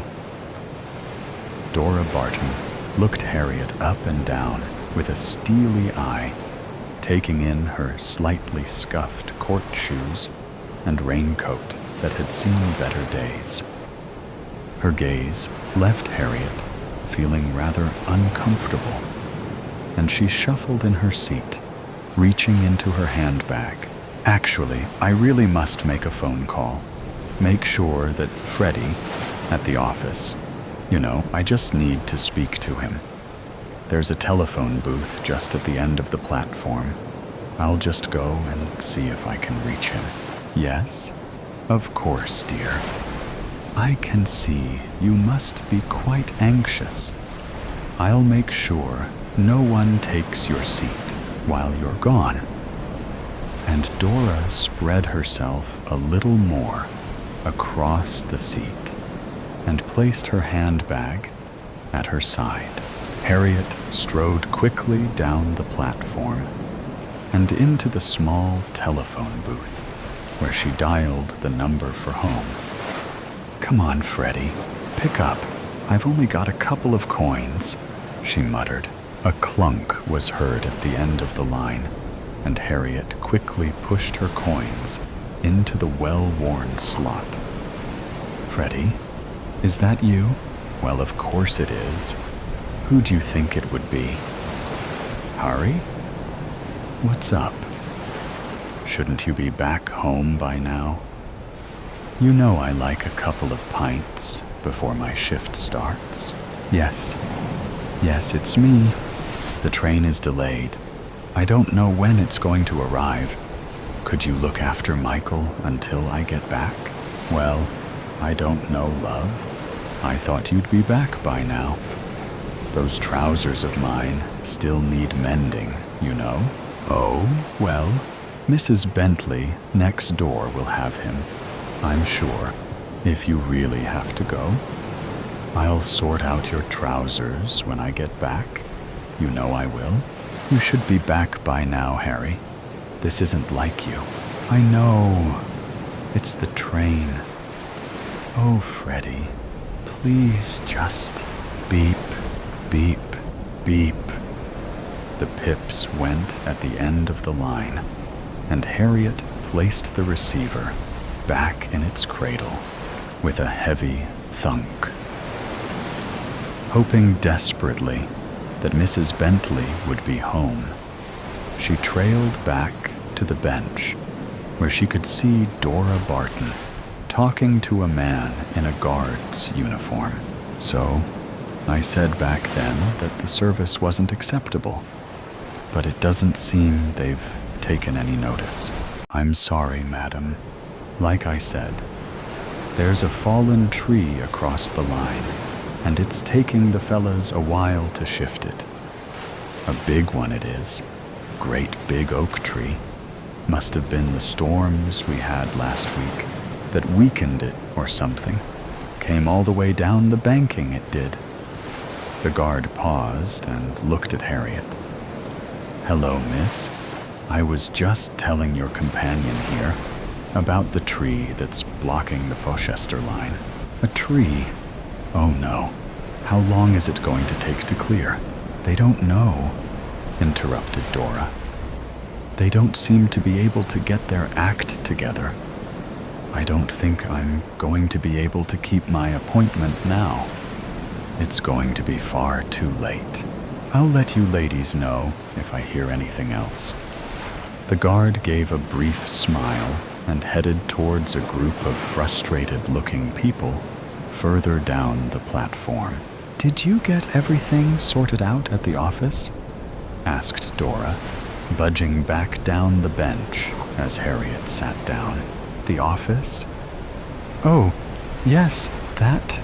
Yes. Freddie is fine. He's got everything in hand. At least I hope he has. Harriet's voice trailed off. Oh, you don't sound too sure. Freddie's okay. Really, he is. I can trust him. Just sometimes I need to check he's got everything under control. The two women sat quietly for a moment. The departure board continued to flick and update the details of all the trains except for theirs. Then, the bing-bong-bing of the tannoy The 1410 Foschester train is delayed. We know that, muttered Dora. And work is currently taking place to remove the obstructing tree from the line. We now expect the next train departing from this station to Foschester to be at 17:30 hours. That's another hour and a half, wailed Harriet as she looked at her watch. It's really not good enough, tutted Dora. Honestly, what a way to spend a Tuesday afternoon. You know, in some respects, I think Tuesdays are far worse than Mondays. You know where you are with a Monday. You've got the whole week ahead of you, and you just get on with it. But Tuesday, it's as though you've managed to get Monday out of the way. But Friday still seems such a long way away. I suppose you won't make your accountant's appointment now? Harriet looked at the older woman, who was taking a lipstick from her bag and reapplying the red hue to her mouth. You're right. There's no sense in me waiting for a train now. How about I buy you a cup of tea in the cafe over there, as a thank you for keeping me company, and then I'll be on my way. Well, if you're sure, that would be nice. Better than sitting here for another hour. It's getting a bit chilly too, don't you think? The two ladies made their way across the station concourse to a small, bustling cafe, full with other people waiting for the delayed train. There's a table in the corner there, said Harriet. I'll grab it if you can get the tea. Yes? That's fine, dear. I'll do that. Harriet settled herself at the corner table, noting the various people who were filling the small cafe. Businessmen, people with shopping bags, women with small children, fractious at the delay. She thought of Michael and prayed that Freddie would find Mrs. Bentley at home. Her eyes shifted to the counter, where she could see Dora Barton fumbling in her bag. Well, I'm quite sure it was here, she was saying to the surly-looking woman behind the counter. Dora looked over at Harriet and raised her shoulders in confusion. Not wanting to make a scene, Harriet shuffled her way between the busy tables towards Dora.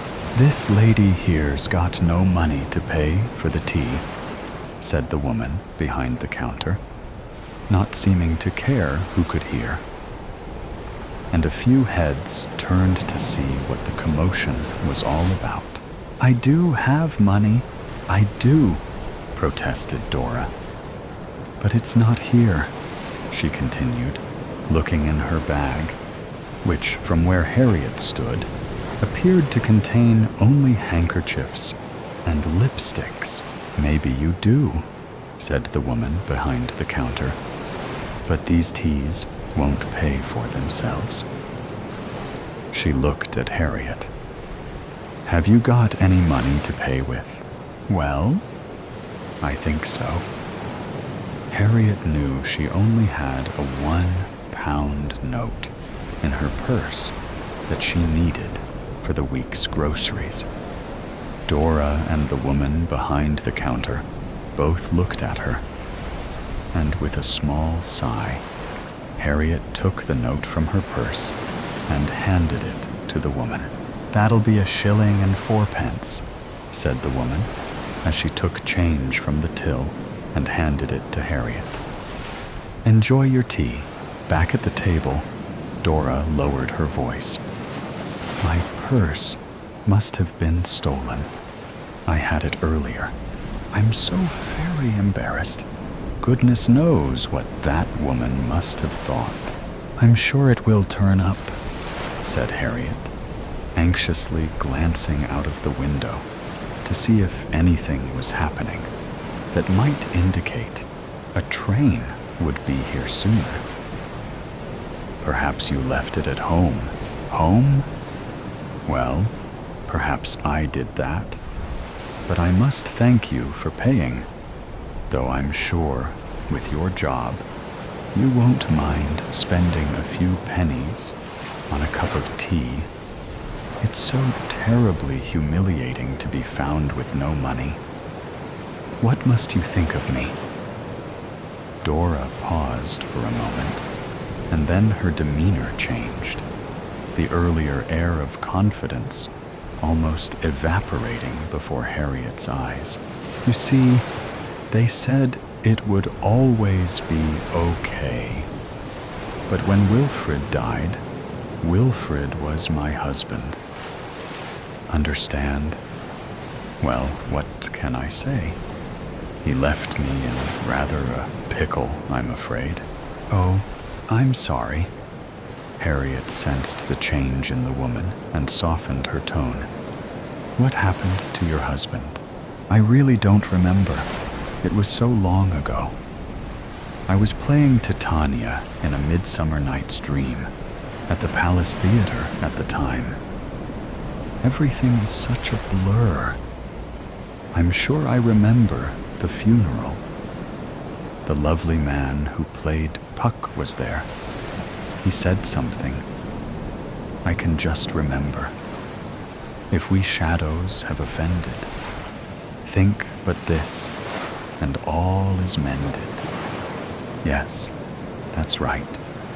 All is mended. Dora, are you okay? Harriet reached across the table and tentatively touched the older lady's arm. Immediately, Dora pulled her arm back in haste, as though something had bitten her. Don't touch me. No, don't do that. Harriet retracted her hand quickly, reaching for her teacup to steady herself. She looked at Dora over its rim. I hope you'll be all right, Dora, but I think I'll go and see what's happening with the train just now. Yes, you do that. They might have the Pullman carriage ready for me now. See if you can hurry them along, dear. Dora opened her handbag and feverishly reapplied her lipstick again. But I thought... Harriet was distracted by a scene playing out on the concourse outside the cafe. A woman in a long brown mackintosh and a man in a white coat were standing talking to the guard. The woman was gesturing with her arms, pointing down the platform and then back towards the street. The man in the white coat stood quietly, and the guard looked up and down, scratching his head underneath his cap. His eyes traced across the station, and then did a double take and stopped at the cafe. He looked at Harriet, who was just getting out of her seat, and pointed in her direction. The woman ran across the station, the man in the white coat following her as she burst into the cafe. Mother, she called across the small table-filled room. The voices in the cafe fell to a hush, and everyone looked at the woman, and then in Harriet and Dora's direction. Don't let them take me. Dora grabbed Harriet's arm. Please.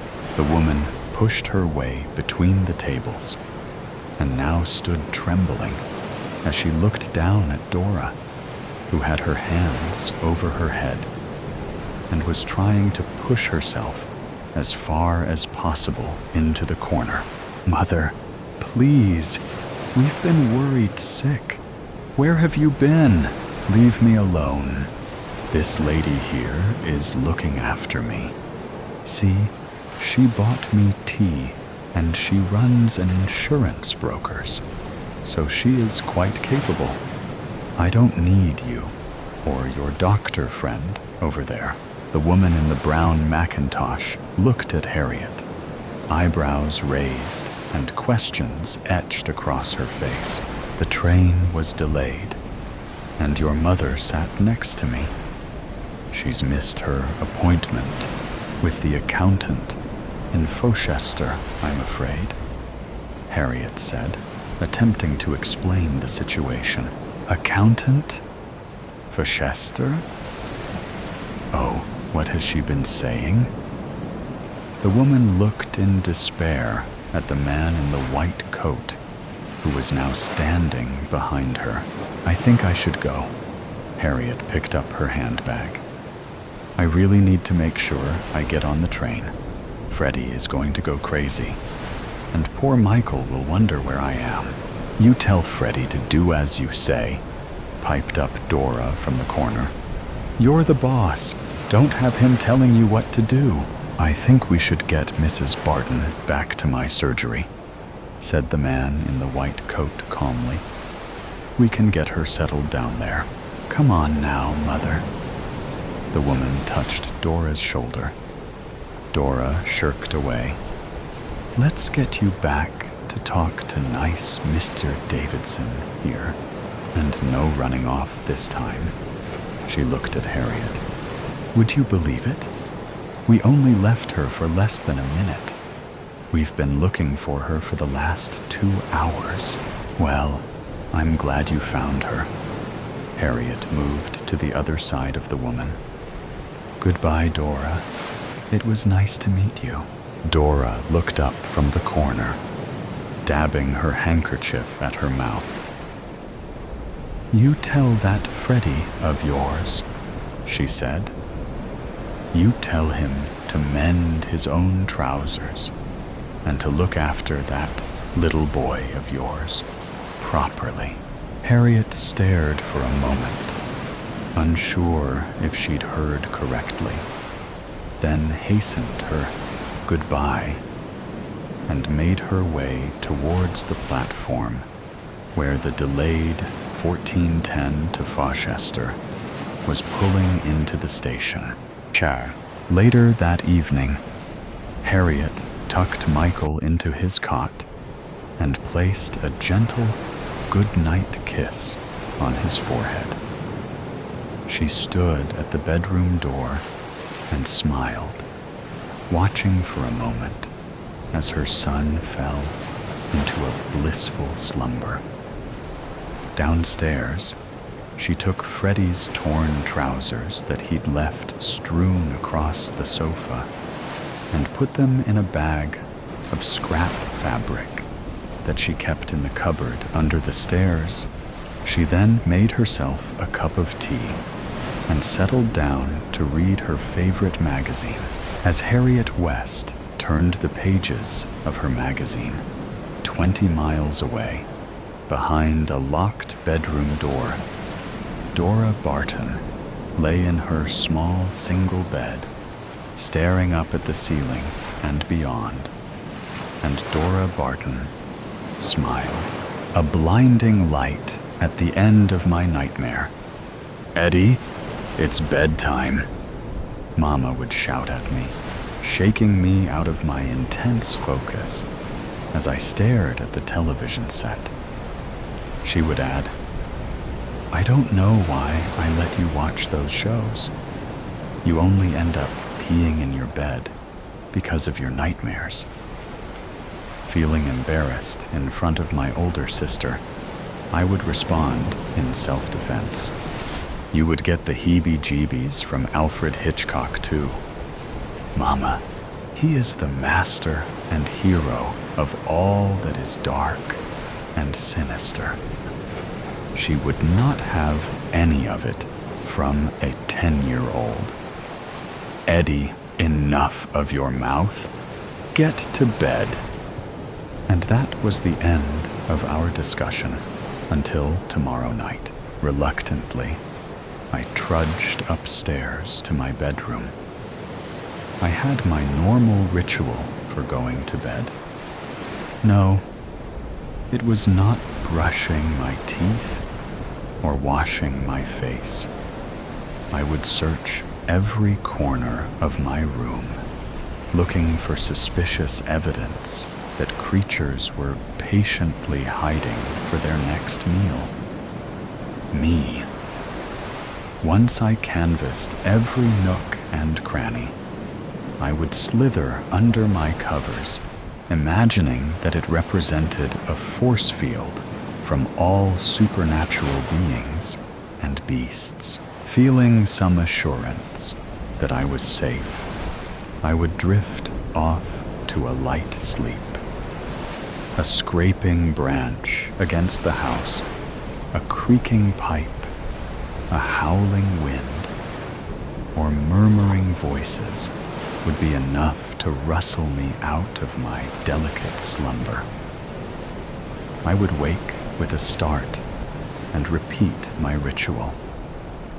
Then, for the rest of the night, fall in and out of sleep.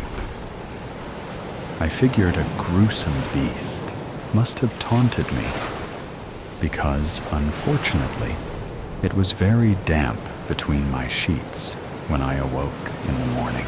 Like any other morning, my sister would offer up her compliments. "You look like hell. Eddie, did you wake up in the jaws of a monster this morning?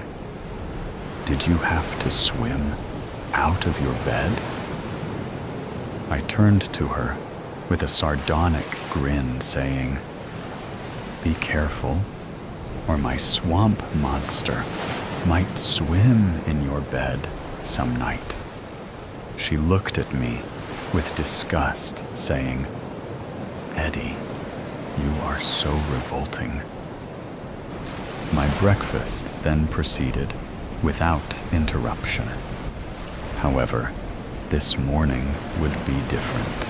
After my sister left for school, my parents decided to have a heart-to-heart talk about my viewing and sleeping habits.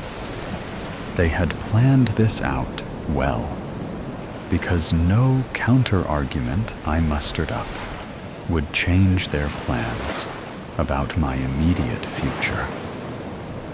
I understand parents want the best for their children, but I felt they were overstepping their bounds by compelling me to see a psychiatrist about my problem, my incontinence problem.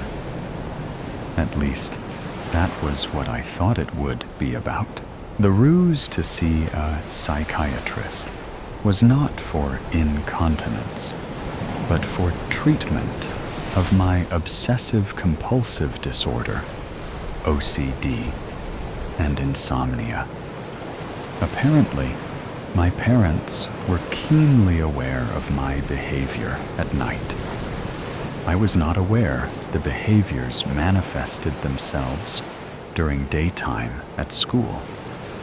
My teachers were decidedly concerned, requesting my parents to intervene and find treatment for my disorders. My psychiatrist was empathetic to my interests and actually encouraged me to continue in my pursuit of thriller, scary, shock movies, games, and activities.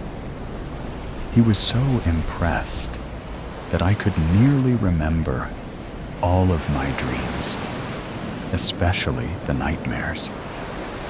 Nonetheless, he prescribed some medication to help tone down the OCD tendencies. His counseling therapy helped me to focus on self-control and restraint of successive, redundant behaviors. Some medicinal assistance also helped with the quality of my sleep and significantly reduced the incidence of my incontinence and snarky comments from my sister in the mornings. As the years passed, I was better. I felt rejuvenated.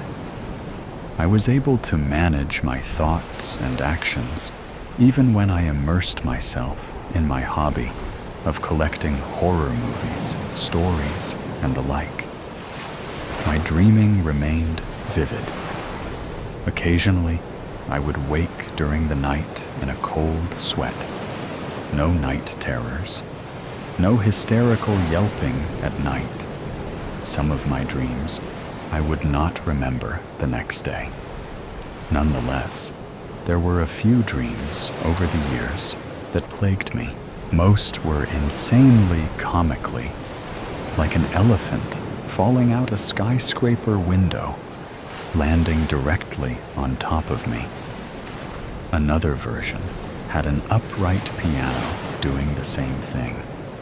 Still other crazy times had killer cows or piranha fish walking on land stalking humans. Nightmares with zombies, ghosts, or ghouls did not upset me. What was extremely disturbing to me was not knowing the source of the terror or evil. One such time, the gruesome source was found in a howling wind, which would transform itself into an array of terrifying beings, creatures, and nondescript things like a smothering ooze. I questioned why this malady of nightmares still plagued me. It was after such reflection on my condition, I decided to make good use of this nocturnal problem. I focused my career on writing horror stories, potential movies, frightening, dramatic plays. I became so good at my skills, I had the audacity to self-publish several stories. To my amazement, a producer in Hollywood got a hold of one of my published stories. Before I realized it, I had a smash horror hit on the big screen and a job creating, writing, and directing all kinds of media horror. I had made it to the big time. Blinding lights flashed all around me as cameras captured my profile at my film premieres. My fiendish ideas were making a huge success and making me rich. I was still actively struggling with my insomnia, despite my success. A deep sleep was rare for me. I shrugged it off as a consequence of the pressures of Hollywood and being recently married to a harlot of a wife. I shared with my therapist about how gruesome and sinister my nightmares had become. Yet, I justified those nightmares by citing how they were good fodder for my films and future ventures. I remained undaunted as I counted my gold. My career was literally driving me mad with ghoulish creativity. After all, they were just dreams. Maybe bad ones, but just dreams. They would remain in an ethereal state of mind until I gave them life. Already, the holidays were knocking at the door. In Hollywood, one determines the seasons by the storefront displays on Rodeo Drive and Melrose Avenue. Christmas was a mere month away. I was hoping this year the holidays would provide a peaceful respite from the hustle and bustle of shopping, my dreams, and all else. I was looking forward to the splendor of the season, bringing me some peace and much-needed rest from my constant night terrors. A few friends tried to coax me to attend church services to aid in my recovery. I declined.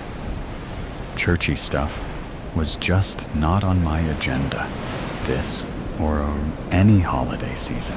With the house decked out in a few feeble decorations and no annoying carolers singing at my door, I decided to cozy up in my recliner for a peaceful nap, or so I thought.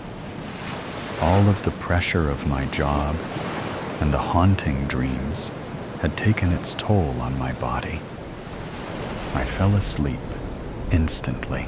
I am not sure how much time had passed, but I awoke to a strong smell of sulfur, followed with a blast of very hot air. I felt something was wrong as I rose from my recliner.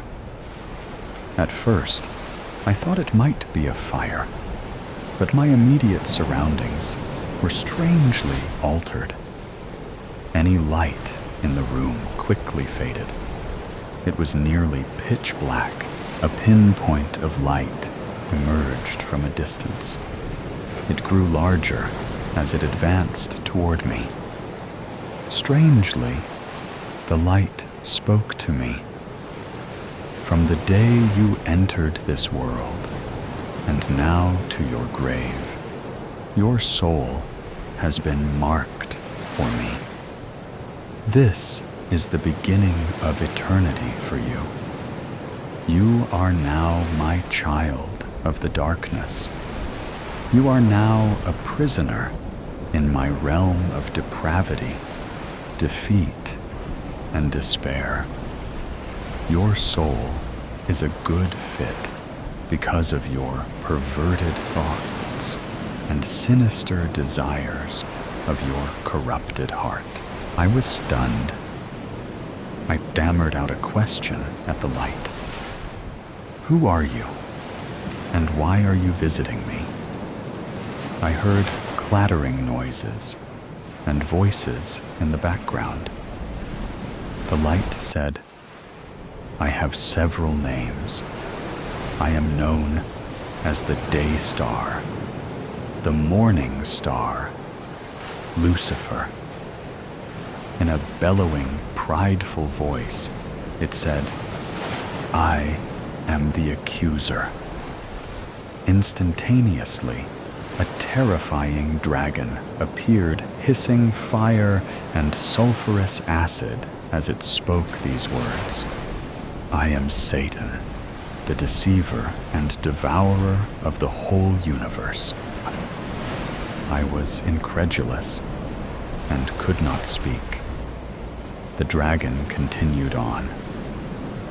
I am here because it has been your desire to delve deeper into all things purely evil and wicked. Ever since you were a child, you set your things on devilish, depraved images. I filled your mind with them, but you were never satisfied, always wanting more and more to fill up your lustful yearning for the macabre.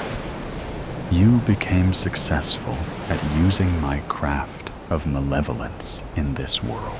Now it is time for you to repay me for all that I have given you. I frantically looked for a way out. There was none. With a trembling voice, I said, I never asked for this. Since I was a child, my nights have been filled with extreme anxiety and insomnia. You made my life a living hell. Satan quickly responded, My boy, my foolish boy, that is exactly the point. Your fascination with wickedness and death have preoccupied your mind through your entire pitiful life. I just gave you what you wanted. A living hell. You devalue human life with wretchedness and contempt. by the monstrosities you have created. That is what your heart desires." Satan chuckled through his explanation. He showed me a vision of human faces etched in despair. I heard voices crying out in blood, curdling wailing. There was incessant gnashing of teeth. Flames engulfed the disembodied faces. Roaring conflagrations of intense fire and heat spewed from the vision, causing me to fall back. I was mortified and overcome with great fear. Satan spoke again with confidence. "You are trapped by your earthly desires. There is no way out. My final gift is for you to capture the misery, hopelessness, and utter terror of hell in your next earthly venture. After that, your soul belongs to me in the everlasting fires of hell." In protest, I declared, "Oh my God in heaven, no way on God's green earth do I plan to spend eternity with you, you ghastly vermin of mankind." At the mention of God, Satan cringed. He vehemently argued, "I took care of him 2,000 years ago. I made sure he was dead, this self-proclaimed prophet, called the Christ, who called himself God. He healed pathetic people, but he could not save himself from a cross of death. I won, and now I am the victor of everything. My realm is full of the shadowy souls of despicable and evil men and women, believers and non-believers of this so-called God." I saw in that moment Satan trembling and doubting his words. That lapse gave me a moment to remember something from my childhood and the Christmases I had with my family. My mama would recount the birth of Jesus, the Christ in Bethlehem. She reminded me of my baptism of water into the community of believers in Christ. I remembered the peace and joy I received. That was a time when I had no nightmares, no night terrors. These memories made me feel stronger. In my boldness, being filled with the Spirit, I proclaimed to Satan, "Regardless of my sordid past and sinful actions, you, Satan, have no claim on my soul. Your lies and indictments are not binding, because Jesus, the Christ, came to your insidious place to proclaim his victory over you. Where, O death, is your victory? O death, where is your sting?" Satan cowered at my words. I continued with amazing fortitude. "I believe in God the Father, maker of heaven and earth. I believe in Jesus, the Christ who suffered, died, and rose again for my sins. You, Satan, are a liar, and the truth is not in you.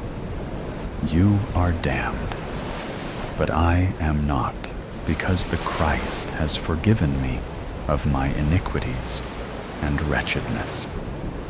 The Christ is my way out of this nightmare. Begone, Satan, in the name of Jesus." A thunderous rage poured out like earthquakes, volcanoes, and raging storms, simultaneously erupting from the evil one. Instantly, Satan departed, and this frightening nightmare ended. In his wake, a blinding light emerged. I peered at the light. I saw a star hovering above a man and woman, gathered at a crib of straw. In that crib, I saw a baby wrapped in cloth, and the space around me was illuminated with an incredible light. A great peace descended upon me, releasing me of my terrorizing night afflictions. May your dreams be filled with joy and peace of the baby whose dream became reality to save man from himself. There were shepherds living out in the fields nearby. It was night, and they were taking care of their sheep. An angel of the Lord appeared to them, and the glory of the Lord shone around them. They were terrified, but the angel said to them, "Do not be afraid. I bring you good news. It will bring great joy for all the people. Today in the town of David, a Savior has been born to you. He is the Messiah, the Lord. Here is how you will know I am telling you the truth. You will find a baby wrapped in strips of cloth and lying in a manger."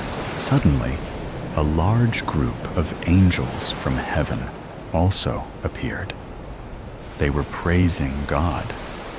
They said, "May glory be given to God in the highest heaven, and may peace be given to those he is pleased with on earth." The burial of the bottle. It was a hot summer evening when the doorbell rang at Steve's residence. Carol, a young and ambitious journalist, stood on the porch, her eyes filled with a mixture of determination and unease. She had been investigating a sensitive case for months, and the trail had led her to this unassuming suburban home. As the door opened, Carol was greeted by a middle-aged man, his face etched with a weary expression. "I'm Carol, the journalist from the Daily Tribune. I was hoping to speak with you about a matter of great importance." The man hesitated for a moment, then ushered her inside. "Come in, please. I've been expecting you." Carol followed him into the living room, her senses heightened, aware of the gravity of the situation. He gestured for her to take a seat, and she obliged, her notebook and pen at the ready. "I know why you're here," he began, his voice low and somber. "The truth is, I've been dreading this day for a long time, but I suppose it's time to finally come clean." Carol leaned forward, her eyes fixed on the man before her. "I'm listening.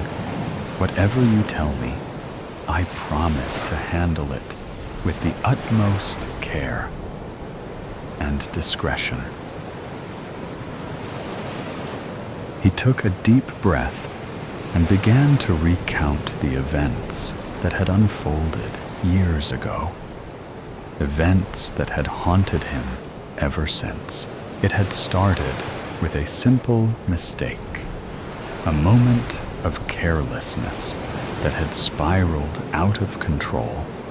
Steve, a respected accountant in the community, had been tasked with overseeing a large financial transaction for a client. In a moment of weakness, he had succumbed to temptation and diverted a portion of the funds into his own personal account. At first, he had justified it to himself, telling himself that it was a temporary loan, that he would pay it back before anyone noticed. But as time passed, the guilt and fear began to consume him. He knew that if the truth were to come to light, it would not only ruin his career, but also shatter the trust of his family and the community he had worked so hard to build. As the months turned into years, Mr. Steve lived in a constant state of anxiety, always looking over his shoulder, terrified that the truth would eventually come to light. He became withdrawn, his once vibrant personality replaced by a haunted, guarded demeanor. "I thought I could get away with it," he confessed, his voice trembling. "I thought I could make it right. But the more I tried to cover it up, the deeper I sank. I became a prisoner in my own life, always afraid that the walls were closing in." Carol listened intently, her heart heavy with the weight of the man's confession. She could see the toll it had taken on him, the years of guilt and fear etched into his features. "What happened next?" she asked gently, her pen poised to capture every detail. Mr. Steve's gaze drifted to the window, as if he were reliving the events in his mind. "It all came crashing down one day when my client discovered the discrepancy in the accounts. He threatened to go to the authorities, and I knew I had to act fast." He paused, his hands trembling slightly. I made a decision that I will regret for the rest of my life. I couldn't let everything I had built be destroyed, so I made the client disappear." Carol's eyes widened in shock, and she felt a chill run down her spine. "You mean you killed him?" The gravity of his words hung in the air, and Carol found herself struggling to process the information. She had come here expecting a story of financial impropriety, but this was something far more sinister. She was so caught up in the moment that she did not hear the two men come into the room from the kitchen. Before she knew it, one of the men had put his hand over her mouth and nose, suffocating her as they were putting her body in the back of the truck. They heard a voice telling them, "You know what to do." The sun beat down mercilessly on the dusty road as the two men in the battered pickup truck navigated the winding path through the vast expanse of the desert. The air was thick with the scent of gasoline and the faint hint of something more sinister. Albert gripped the steering wheel, his knuckles turning white as he focused intently on the road ahead. His partner, Bill, sat silently in the passenger seat, his gaze fixed on the horizon.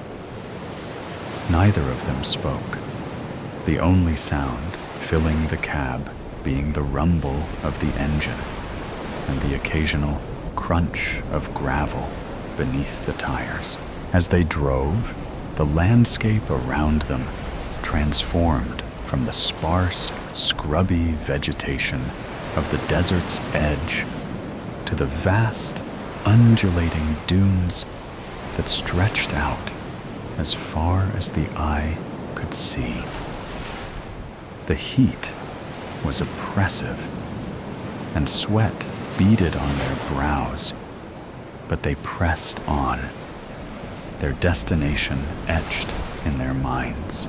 Albert's thoughts drifted to the events that had led them to this moment.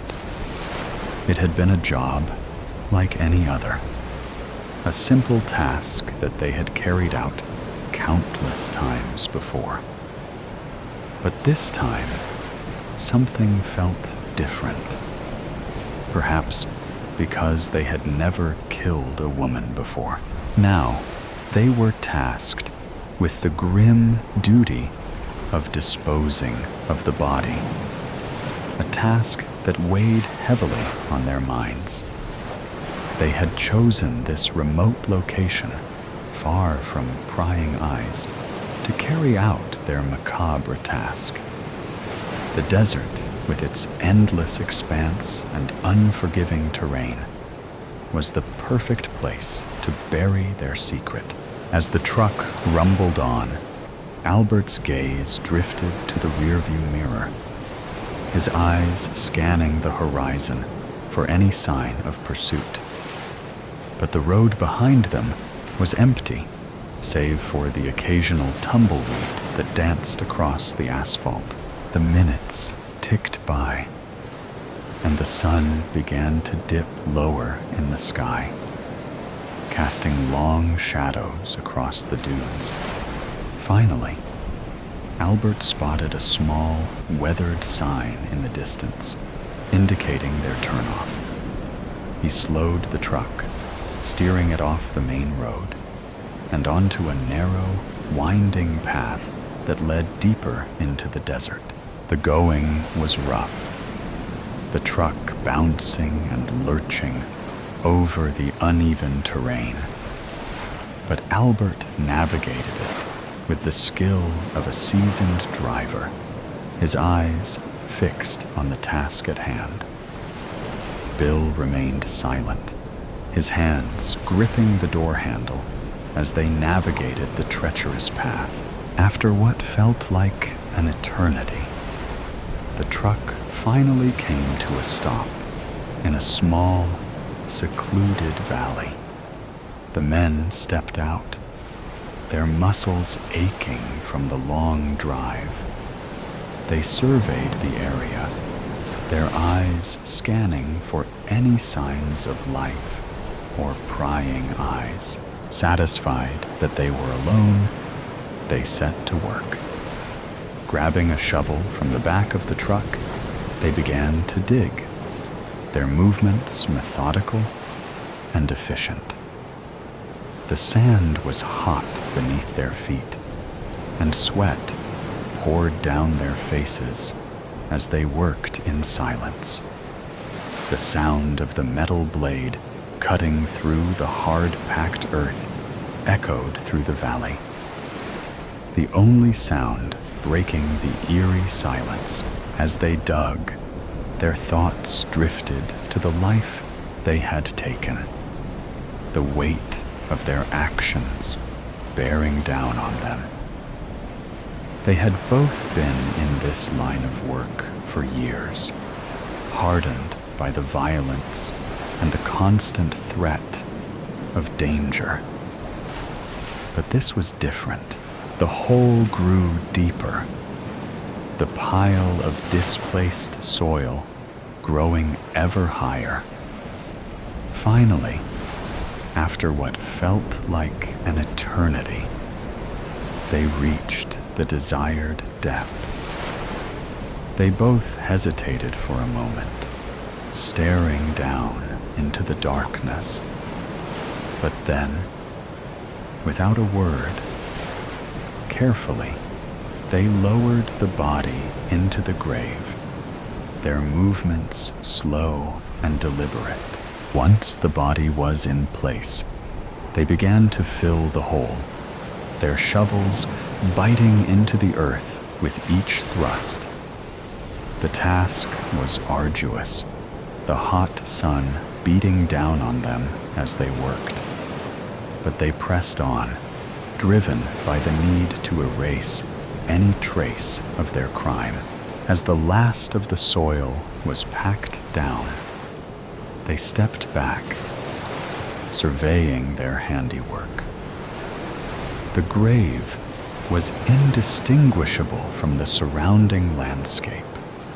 The only sign of their presence, the faint tracks left by the truck. Satisfied that their task was complete, they turned their attention to the final step, the burial of the bottle. This was a ritual they had performed countless times before, a way to mark the end of a job and to ensure that their secret remained hidden. Carefully, they dug a small hole at the base of the grave, just large enough to accommodate the bottle. They placed it inside, the glass glinting in the fading light, and then covered it over, ensuring that no trace of their presence. The quiet island. When Flo heard the car approaching, she darted off the road and crouched low behind an olive tree. She didn't dare move. At 13, she knew how dangerous it was to be out here alone. The car rattled past, the sound fading in the distance, leaving only the hum of crickets. As she stood up, the ground beneath her tilted, like the deck of a sinking ship, and she had to clutch the tree for balance. Another dizzy spell. They'd been hitting her all morning. She needed to find food, and soon she stepped back onto the road and started walking. After about an hour, as the sun crept over the mountains, Flo spotted an orange grove a few paces off the road. The ground was littered with fruit, but most had passed their best.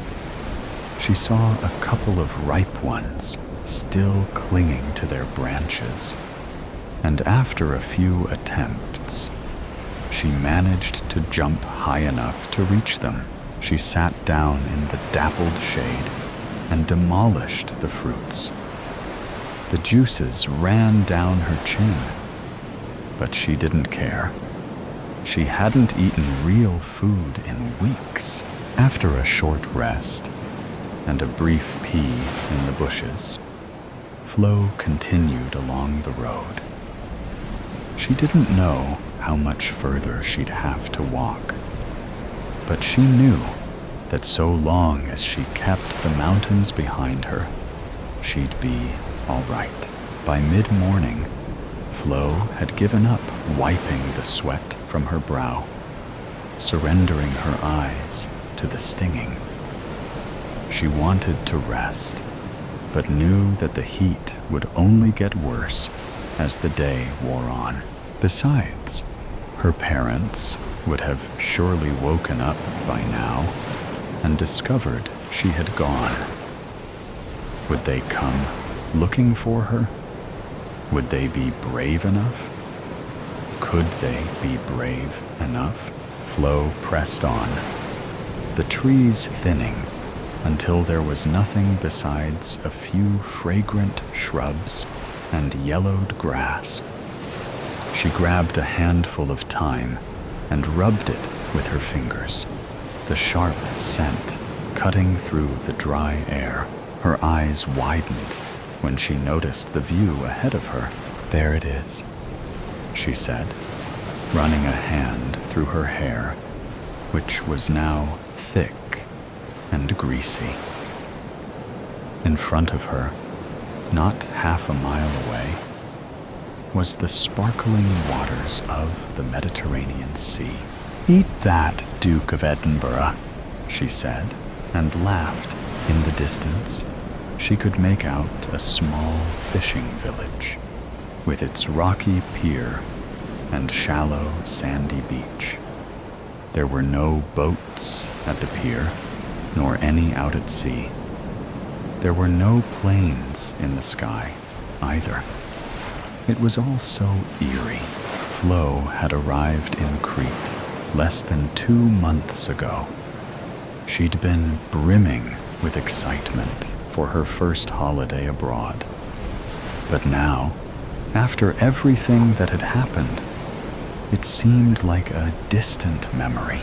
She paused for a moment, her gaze drifting to a tiny island not far from the shore.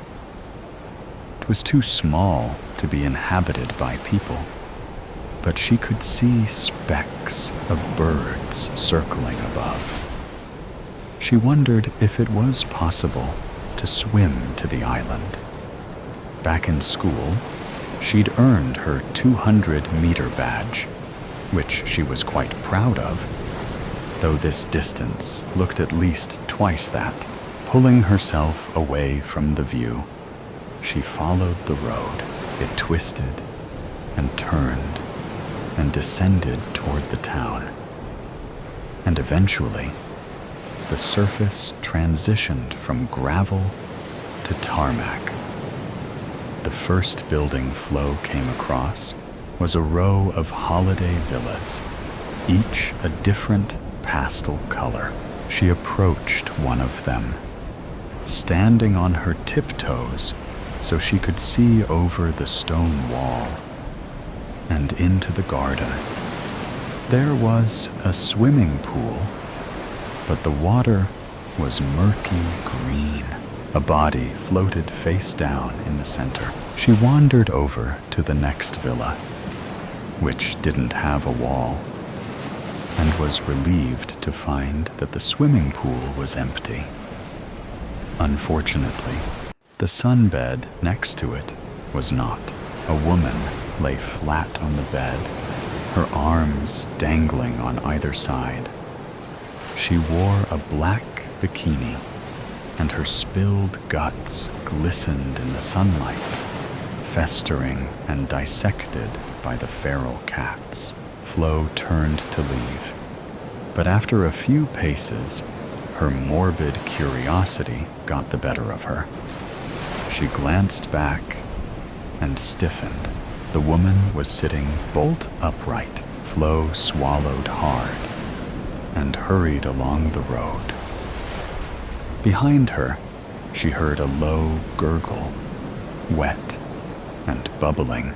The village was only a short walk from the villa. It had a central road that led directly to the seafront.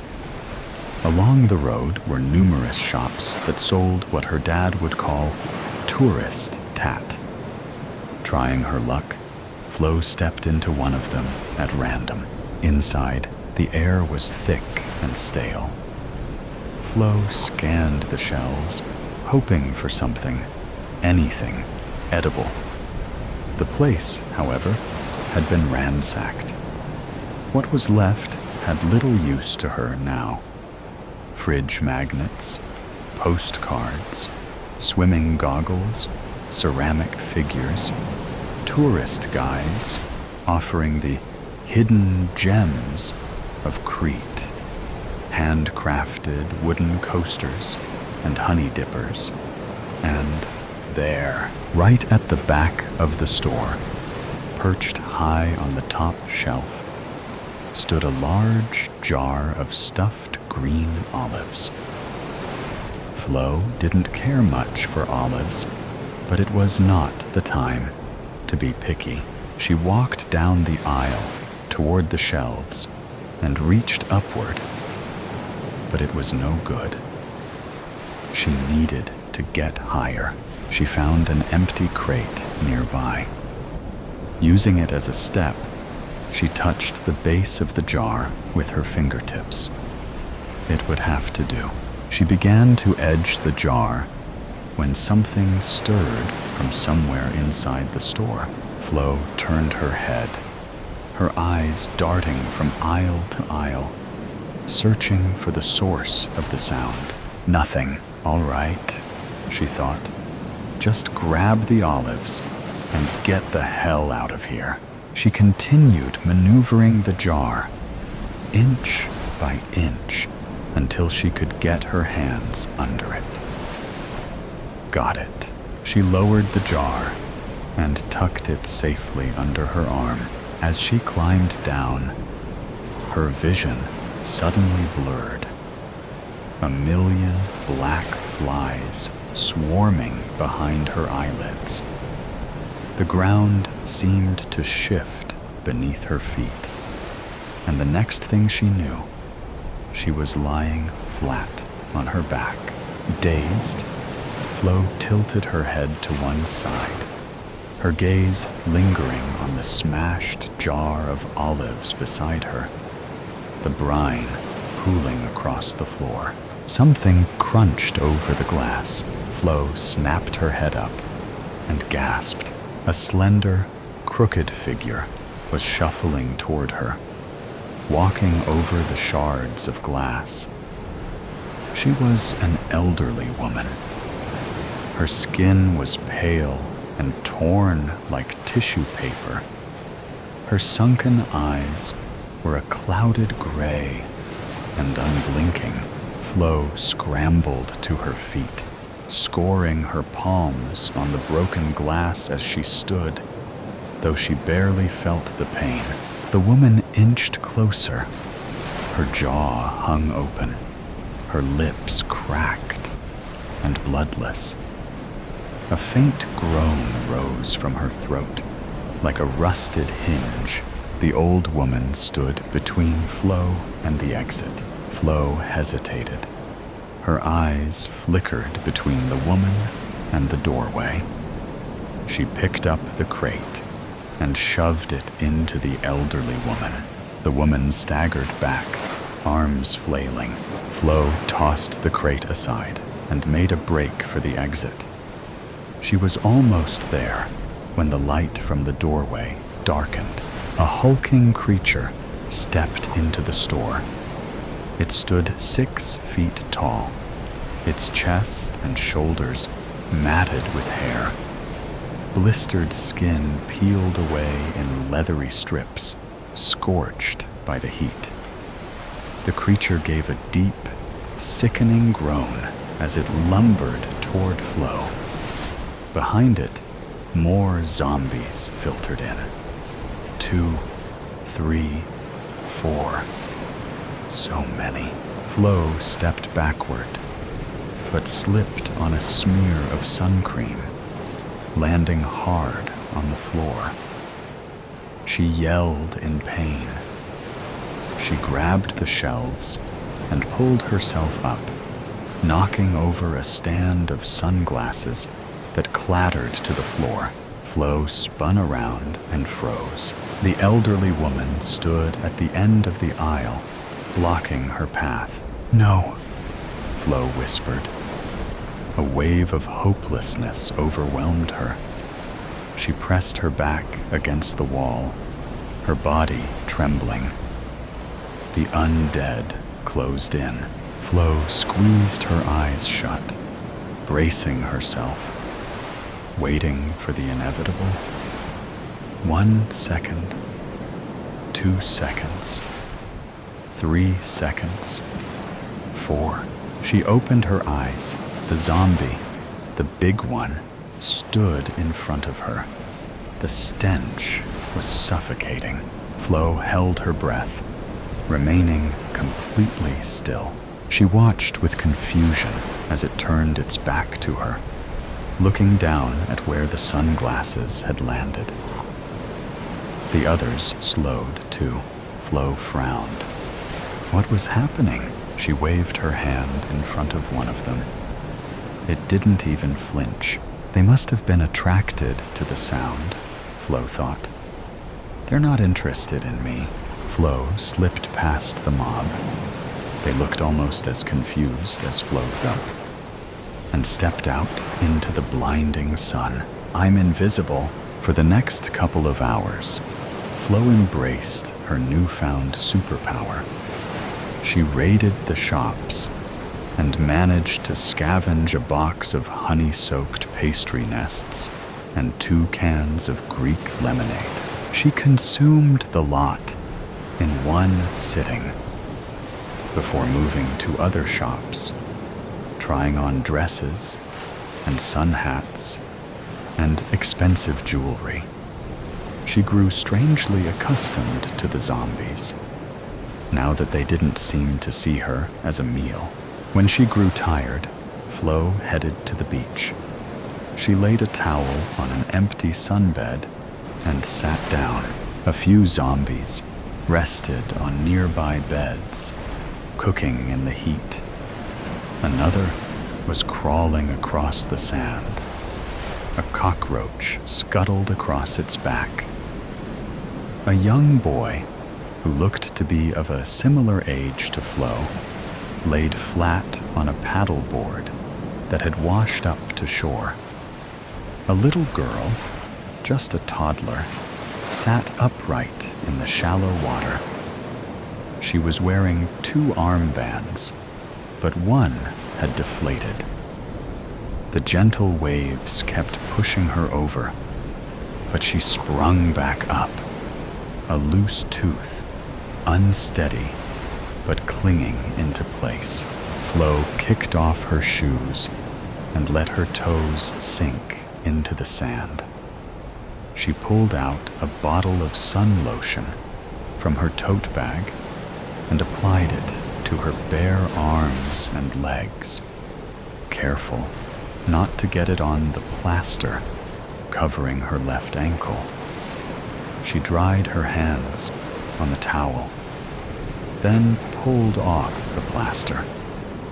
No need to hide it anymore.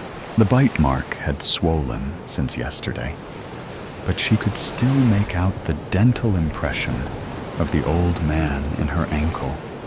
It reminded her of the clay impressions she'd had made for her braces a few months prior. She sighed, then laid back on the sunbed. It was stupid. She was stupid. She'd gone and gotten herself bitten and ruined everything. 2 swallows danced in the sky. Flo watched as they flew out to sea toward the island. Flo closed her eyes, her mind spinning. I had no choice. I had to run away. I couldn't let them see me like this. She tried to focus on the sounds. The fizz of the sea foam, the rise of the crickets, the chirp of the birds, the soft groans of the undead. Flo drifted to sleep. When Flo woke, the shadows were stretched long across the sand, and the sound of the crickets had died back. Flo glanced at her ankle. Her stomach twisted. Dark purple veins had formed around the wound. She traced them with trembling fingers, her chest tightening. Not long now. I'm sorry, Flo whispered, tears forming in her eyes. I didn't mean for this to happen. She pulled the towel from under her and wrapped it over her shoulders. She hugged her knees to her chest, shivering despite the lingering warmth. Everything ached. Ached like it did when she'd had the COVID vaccine last autumn. She pictured herself as a zombie, imagining her eyes turning gray and wandering about aimlessly. She imagined seeing her parents and seeing the pain and horror on their faces when they recognized her.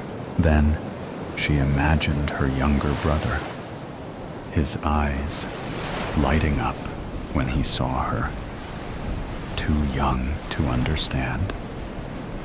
She reached out to him, as if to hug him, but instead pulled him close and opened her mouth to bite. No. Stop it. Flo stood up, staggering to the water's edge. I can't let that happen. I won't. She went over to the paddleboard. She tipped it, letting the body of the boy slip into the water. She climbed onto the board, her hands shaking as she picked up the paddle. The sea stretched out before her, painted in hues of pink and orange, and on the horizon was the island. She pushed off, letting the board drift from the shore. This was where she was meant to go all along. She knew this now. To the island. "It's going to be okay," she whispered to the waves. The island loomed ahead, its rocky cliffs sharp against the twilight sky. Gulls cried overhead, their calls echoing across the water. I can't hurt them now. A tear for Mr. Pessbody. Evelyn was a woman in her mid-30s who seemed to have it all. A successful career and a beautiful home. But despite her outward appearance of happiness and contentment, Evelyn was constantly battling demons within herself. From a young age, Evelyn had always been a perfectionist. She excelled in school, graduated top of her class, and landed a high-paying job at a prestigious law firm. But as the years went by, the pressure to maintain her flawless image became overwhelming. She was constantly striving for perfection in every aspect of her life, fearing that any sign of weakness or failure would shatter the facade she had built. One fateful day, in a moment of sheer desperation, Evelyn fled her office and drove aimlessly. The long highway stretched out before her. Evelyn's journey was not without its challenges. The rhythmic hum of the engine and the gentle whir of the tires on the asphalt were the only sounds that accompanied her. She found herself contemplating the choices that had led her to this point. As she drove down the long highway, occasionally she would drift over her lane, and she would hear the honking of a car horn. She would be lost in thought and not paying attention to the road, which is something she never done before. Evelyn was a very good driver. She did not know what was going on. I need to stop this and get my mind back on the road before I kill myself of someone else. Her headlights illuminated the highway, casting long shadows across the landscape. She had been driving all day and well into the night. Her eyes were heavy and burning from the headlights blaring in her eyes. She gripped the steering wheel, her knuckles turning white as she navigated the road ahead. The miles seemed to stretch on endlessly, the road disappearing into the darkness ahead. But she wasn't afraid. She knew she needed to stop soon. The sign up ahead read, "Exit 1 mile." As she exited the highway, she felt a sense of dread. It was not a well-lit road. See let out a sigh of relief as she seen a Waffle House sign lit up. But to get to the Waffle House parking lot, she had to go through an old, abandoned gas station. As she cut through the station, she could see a shadowing figure standing on the corner of the abandoned station. She couldn't take her eyes off the figure. It was as if he was staring right through her. As she pulled into the Waffle House parking lot, she bumped into the curb, which broke her fixation of the figure at the gas station. She exited the car and went inside. It was a drab-looking place. As she looked around, the waitress said she could sit anywhere. Evelyn took a seat near the waitress station. She felt safer there. For some reason, couldn't shake the feeling of impending doom. Evelyn tried to rationalize her fears, telling herself that it was just irrational paranoia or stress getting the best of her. But deep down, she couldn't shake the feeling that something terrible was about to happen. Evelyn said she would like a cup of coffee.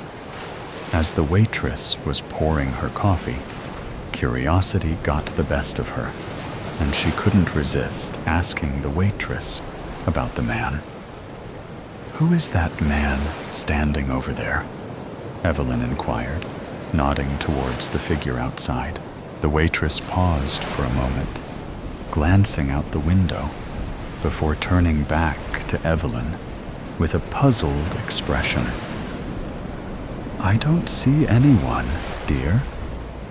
Are you sure you're not mistaken?" she replied, furrowing her brow in confusion. Evelyn sat there quietly, drinking her coffee. Evelyn must have fallen asleep. She felt a gentle shaken on her shoulder.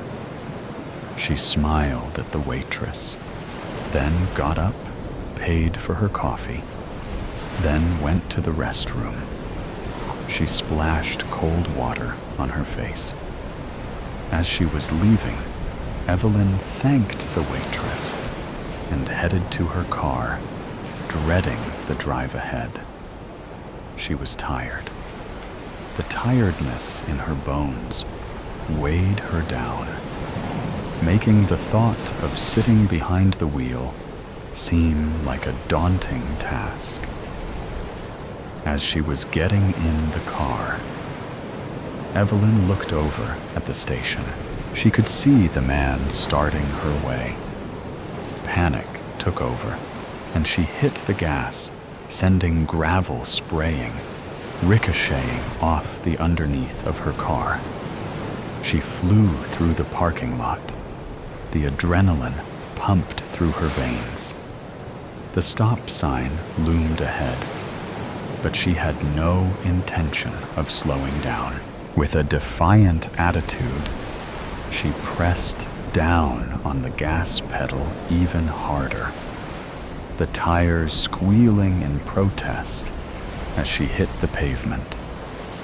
As she got onto the interstate, with fear in her eyes, Evelyn keeps looking in her rearview mirror as if the shadowing figure was about to bite her on the behind. Evelyn hadn't noticed that she was going well over 80, her eyes fixated on the rear view. But when she finally got the strength to take her eyes off the rear view, to look at the road ahead, there in front of her was a semi stalled in her lane. With no time to react, Evelyn let out a horrifying, blood-curdling scream. Evelyn's eyes opened, and she jotted up, unaware of where she was.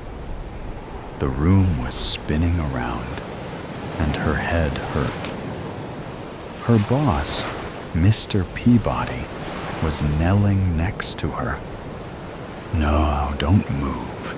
He was telling her to take it easy, that she had a bad fall and hit her head, and the ambulance was on the way. All of a sudden, Evelyn grabbed his coat with both hands and blurted out, it was all a dream. Then her eyes slowly closed and her grip loosened. She became limp. Mr. Peabody carefully lowered her down. The ambulance hadn't made it in time. She was gone. with tears streaming down his face. He bent down and gave her a kiss on her forehead. Then he pulled the blanket up over her head. As he sat there with his heart breaking, regretting that he never told her that he loved her. The suicide shop. The suicide shop. When I first saw Kevin Trask, he was almost naked. Perhaps fully naked in my mind's eye, but he was wearing the skimpiest of bathing suits as he got out of his pool, stretched and toweled himself in the noonday sun. He could have modeled for any underwear ad.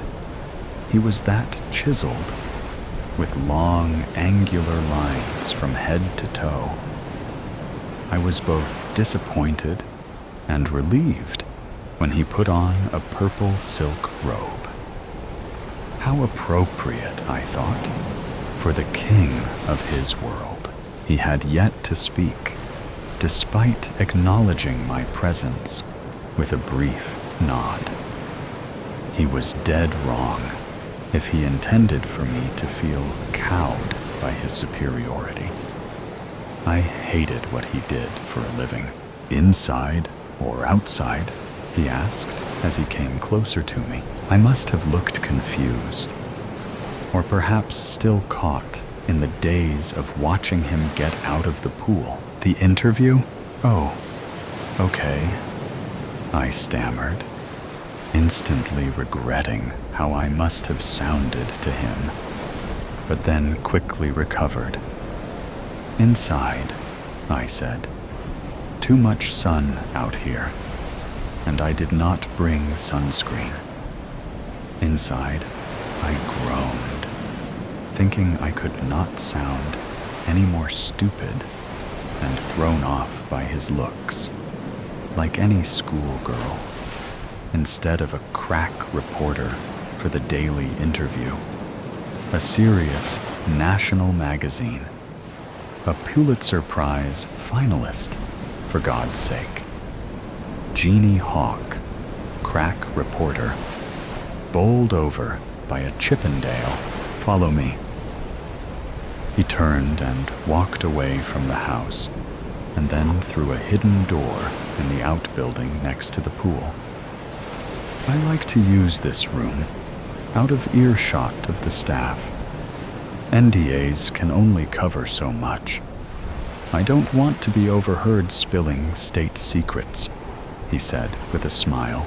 The interview will take about an hour, I said. He sat down and pressed a button on the side of his chair. The wall on the right side rolled away to reveal floor-to-ceiling window panes, revealing a view of the valley and city below. Nice view, I said. Fit for the Lord of all he surveys. He chuckled. I like it. Okay then, Jeannie Hawk, ask away. He got up and went to the wet bar. Drink? Just water. Kevin Trask rarely did interviews, and I wanted to take full advantage of his time. Indeed, other than a few transitory answers at press conferences, he had never given a full interview. I placed my recorder and notebook on the coffee table before me, then dug into my purse for a pen. He watched me as I set up the tools of the trade. Why both? He asked. Why both pen and paper and recorder? I always like backup, I said. I never did trust technology. He shrugged. I do.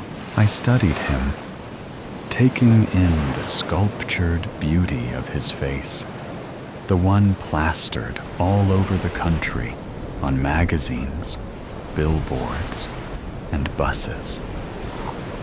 He took you into his eyes, forgiving all, a confessor and father, brother, even lover, all at once. leaving you wanting to do nothing but fall into those eyes and let it all go, listening to his voice as he told you to come find the peace you sought, the release you need, the end you had to have. And here I was, sitting before the real person behind those ads. I shook myself back to the task at hand. This is Jeannie Hawk, date June 1st, 2035. So, Mr. Trask, he stopped me with a hand. Call me Kevin, he said, inviting me to continue. So, Kevin, I stressed the word. How did it all start? Where did you get the idea for the suicide shop? People have always wanted to kill themselves, Jeannie. I made a way for them to do that and live should they choose, and also to die should they choose that. It turns out that being able to do that all in one place made for an attractive business. My turn to hold up a hand.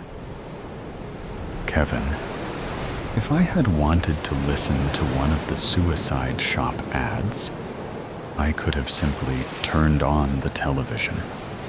Every idea starts somewhere. I want to know your start.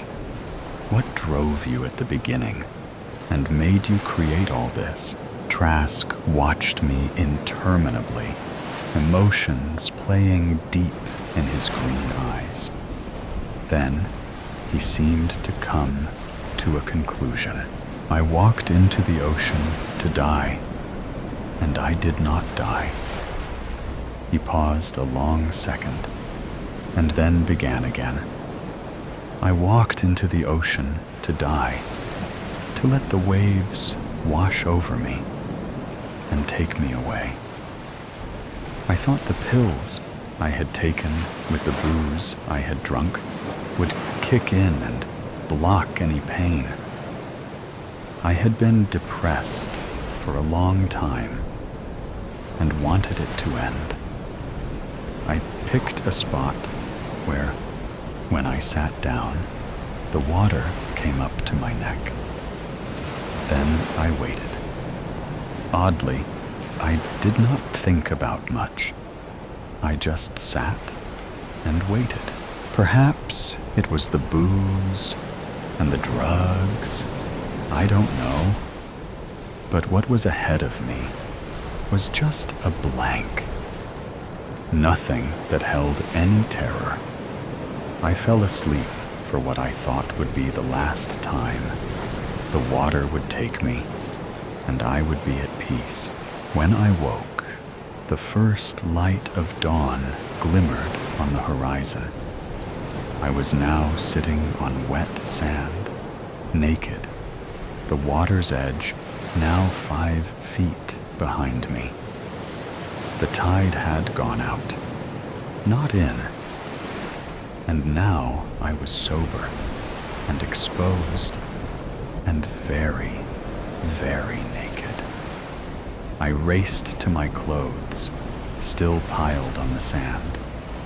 I pulled the shorts on and then slipped back into my hotel room. No one saw me on the beach at that time of the morning. I would have made quite a sight to the old couples who strolled the early morning hours on the sand, hunting for shells and health. You cannot imagine how foolish I felt, both lucky and a total failure simultaneously. The odd thing was that I no longer wished to die. My depression was gone, lifted from me like a weight that held me down. I felt light and released and did not fear the future. He stopped, not looking at me, lost in thoughts of long ago. I asked, "If you did not want to die anymore, Then why did you start a company that provides suicide as a service? He returned to the present, looked at me with those eyes that poured deep into my soul, and smiled. Have you ever wanted to kill yourself, Jeannie? Of course not, I said, perhaps a bit too briskly. I don't believe you. Most people want to, at least once at some point in their lives, only to be stopped by circumstance or fear. Morality offers only partial protection. When you do it, it seems like a good idea at the time.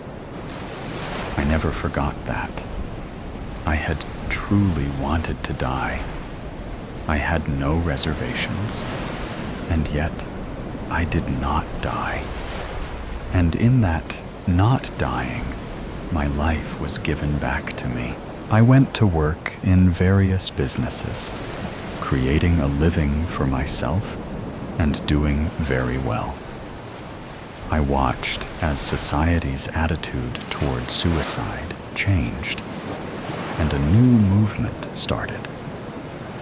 My life, my body movement swept the country, sometimes not easily, but it continued to grow. People had become tired of being told what to do, no matter whether it meant being told what to do to live or being told what to do to die. They looked at it like a new war of independence, and they won. Congress eventually passed the My Life, My Body Act, making suicide legal. I helped, worked for the movement, and gave my money and time. I had a plan that I had ready for the time that came. I saw a need to provide people with a way to explore the suicide scenario safely, to see if that was indeed what they wanted, or if, like me, they would find that it was just a good idea at the time. So, I opened my first suicide shop. There, you could try the various ways to do yourself in. I expected that many people would regret the act if saved from it, just as I had been.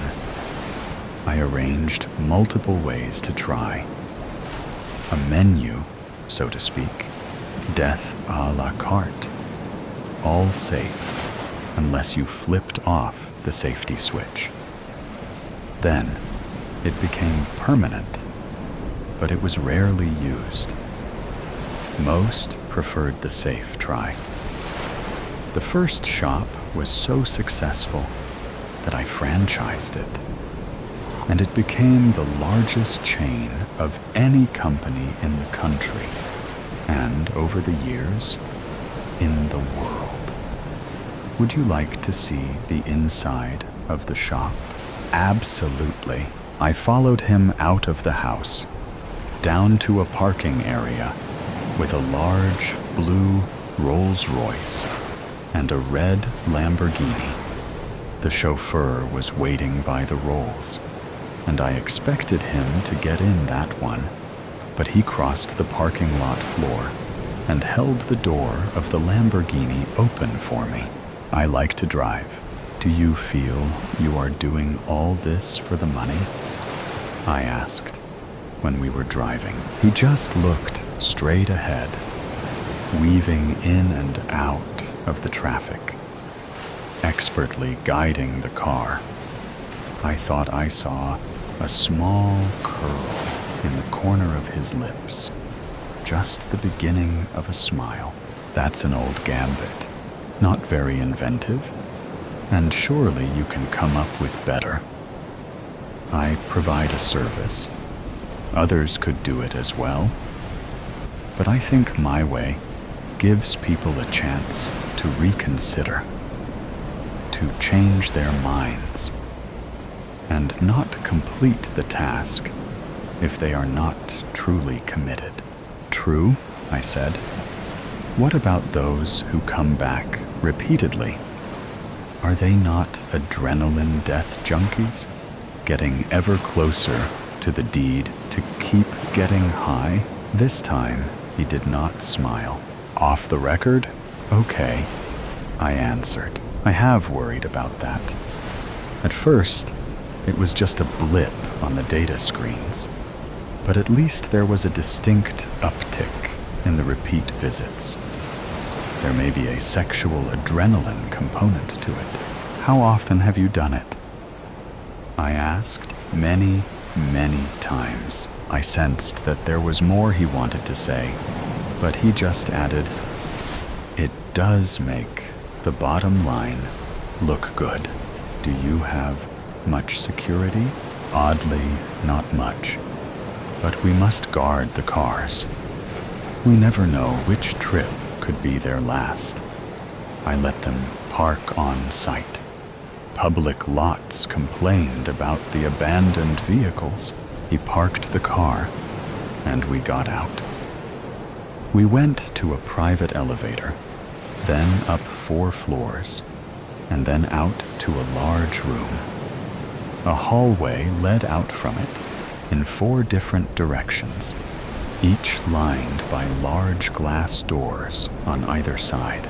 He waved a languid arm to either side, and I watched pride form on his lips in a slow smile. "Each room is a different experience," he said. "Each room will be tuned to an individual's desires, just like tuning your radio dial to the deadly channel of death. This one," he said, pointing to the room to his right, "is the overdose room, complete with all the world's favorite drugs, packaged in pill or IV form. If you want to go right to the edge and be pulled back, you must leave the safety switch in the safe position, and an aide will administer the antidote. Tell me of the other rooms." He moved on, waving his hand to either side, pointing out rooms for gunshots, cutting your wrists, throwing yourself out of a building or a cliff, car wrecks, death. By misadventure, even death by cop. There were many more rooms. Some take more preparation, mixing virtual and real reality in ways that can keep you alive unless you've turned off the safety switch. They are proprietary trade secrets that I can't tell you. We are quite adaptable.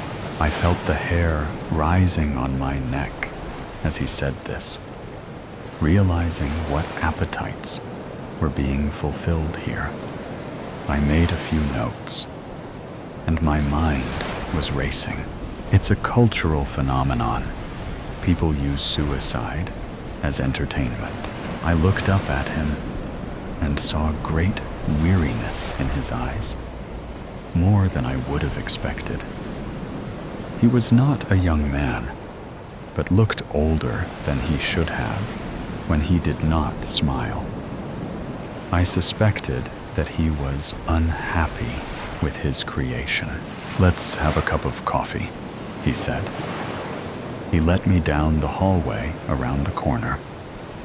There is a cafeteria coffee shop for people needing a timeout or a family that comes with them. Usually, if they bring family, they don't take the final plunge. Most of the time, they do that alone. He sat me down at the table and brought us each a cup of coffee. Mine was exactly what I wanted. Heavy duty, with lots of sugar. I wondered if he had been researching me. Off the record, he said, watching me put my book away and ensure the recorder was powered off. The rest of our discussion should be off the record, as it might be bad for business. Going back to our previous discussion, people often ask why the person kills themselves. As I told you, I've always said that it is because it seems like a good idea at the time. The premise of my business was to have a way to explore that and find out if that's what you really wanted to do. Once the laws were changed and suicide became legal and a recognized right, it took on a life of its own. As you know, I have thousands of suicide shop franchises worldwide and gather data on the people who do it themselves. At first, it was a small number, but most people seemed to be looking for experience without true motivation. I've noticed, though, that the more you try, the more you return. And the more they return, the closer they get to the end. I believe you're right. Those people have developed an addiction. What is not known is that more people have died in the last 3 years of my shops than in all the wars the world over in those 3 years. To quote that old line, I have become death. He chuckled mercilessly. Beware of unintended consequences. Can you stop it? I said. He looked at me and smiled, but the smile seemed to have the weight of the world in it, preventing it from ever becoming full. Turn your recorder back on. Let's finish the tour. You know I've never given an interview like this before. You may win a Pulitzer. We went to the last room. Inside the center of the room was a guillotine, one of my new additions. This device is one of the most efficient ways to kill ever invented. It's foolproof with the proper machine, quick in its finality, and I hope it is painless. Although you can't ask the subject after it's done. Of course, it has a safety switch. And as with all the rooms, I can measure all the physiologic signs right up to the actual death moment. This room has not had a customer yet. I would expect it to be the same. The sensors review the data and come up with what I call the fear acceptance ratio. The closer to 0 that ratio gets, the more certain it becomes that the person will go through with it and kill themselves. I have placed a monitor in each room that the customer cannot see, but my technicians can. That's it. There on the far wall. If my technicians see the number getting close to 0, they know to be ready to call in the cleanup crew. That's a detail that has never been revealed. Be sure you write that down. The safety switch is there by the right hand. In order to have the machine complete the task, you have to push it all the way to the right, and a green light will come on, and the computer will ask you if you are sure. If you say yes, the blade drops. He looked at me and asked, "Are you getting everything?" I nodded. "Stay here then, and watch." Then he slipped inside the room. I was unsure, but I thought I had heard him lock it. I saw him lay down on the guillotine and put the bracket over his neck, and heard it click into place. I heard his voice tell me the sensors were built into the machine. I looked at the monitor on the far wall and saw a flashing number that started at 7 and then crept quickly to 0. "Are you getting all that?" I heard him say. "Yes," I said, feeling a tremor of doom start to shake me. I wanted him out of that room. I saw him grasp the safety switch. His hand slowly pushed it towards the right. "Remember everything I said," I heard him say as I tried to force my way through the door, but realized it was useless. Through the glass, I saw the safety switch turn green and heard the computer's voice asking if he was sure. Holding what I felt was my last breath, I heard him say, "Yes." "No, don't!" I screamed. "No, don't!" The blade dropped. The last thing I saw as my scream faded was his head rolling on the floor, stopping next to the glass, his dead green eyes on mine. I was still crying, "No, don't."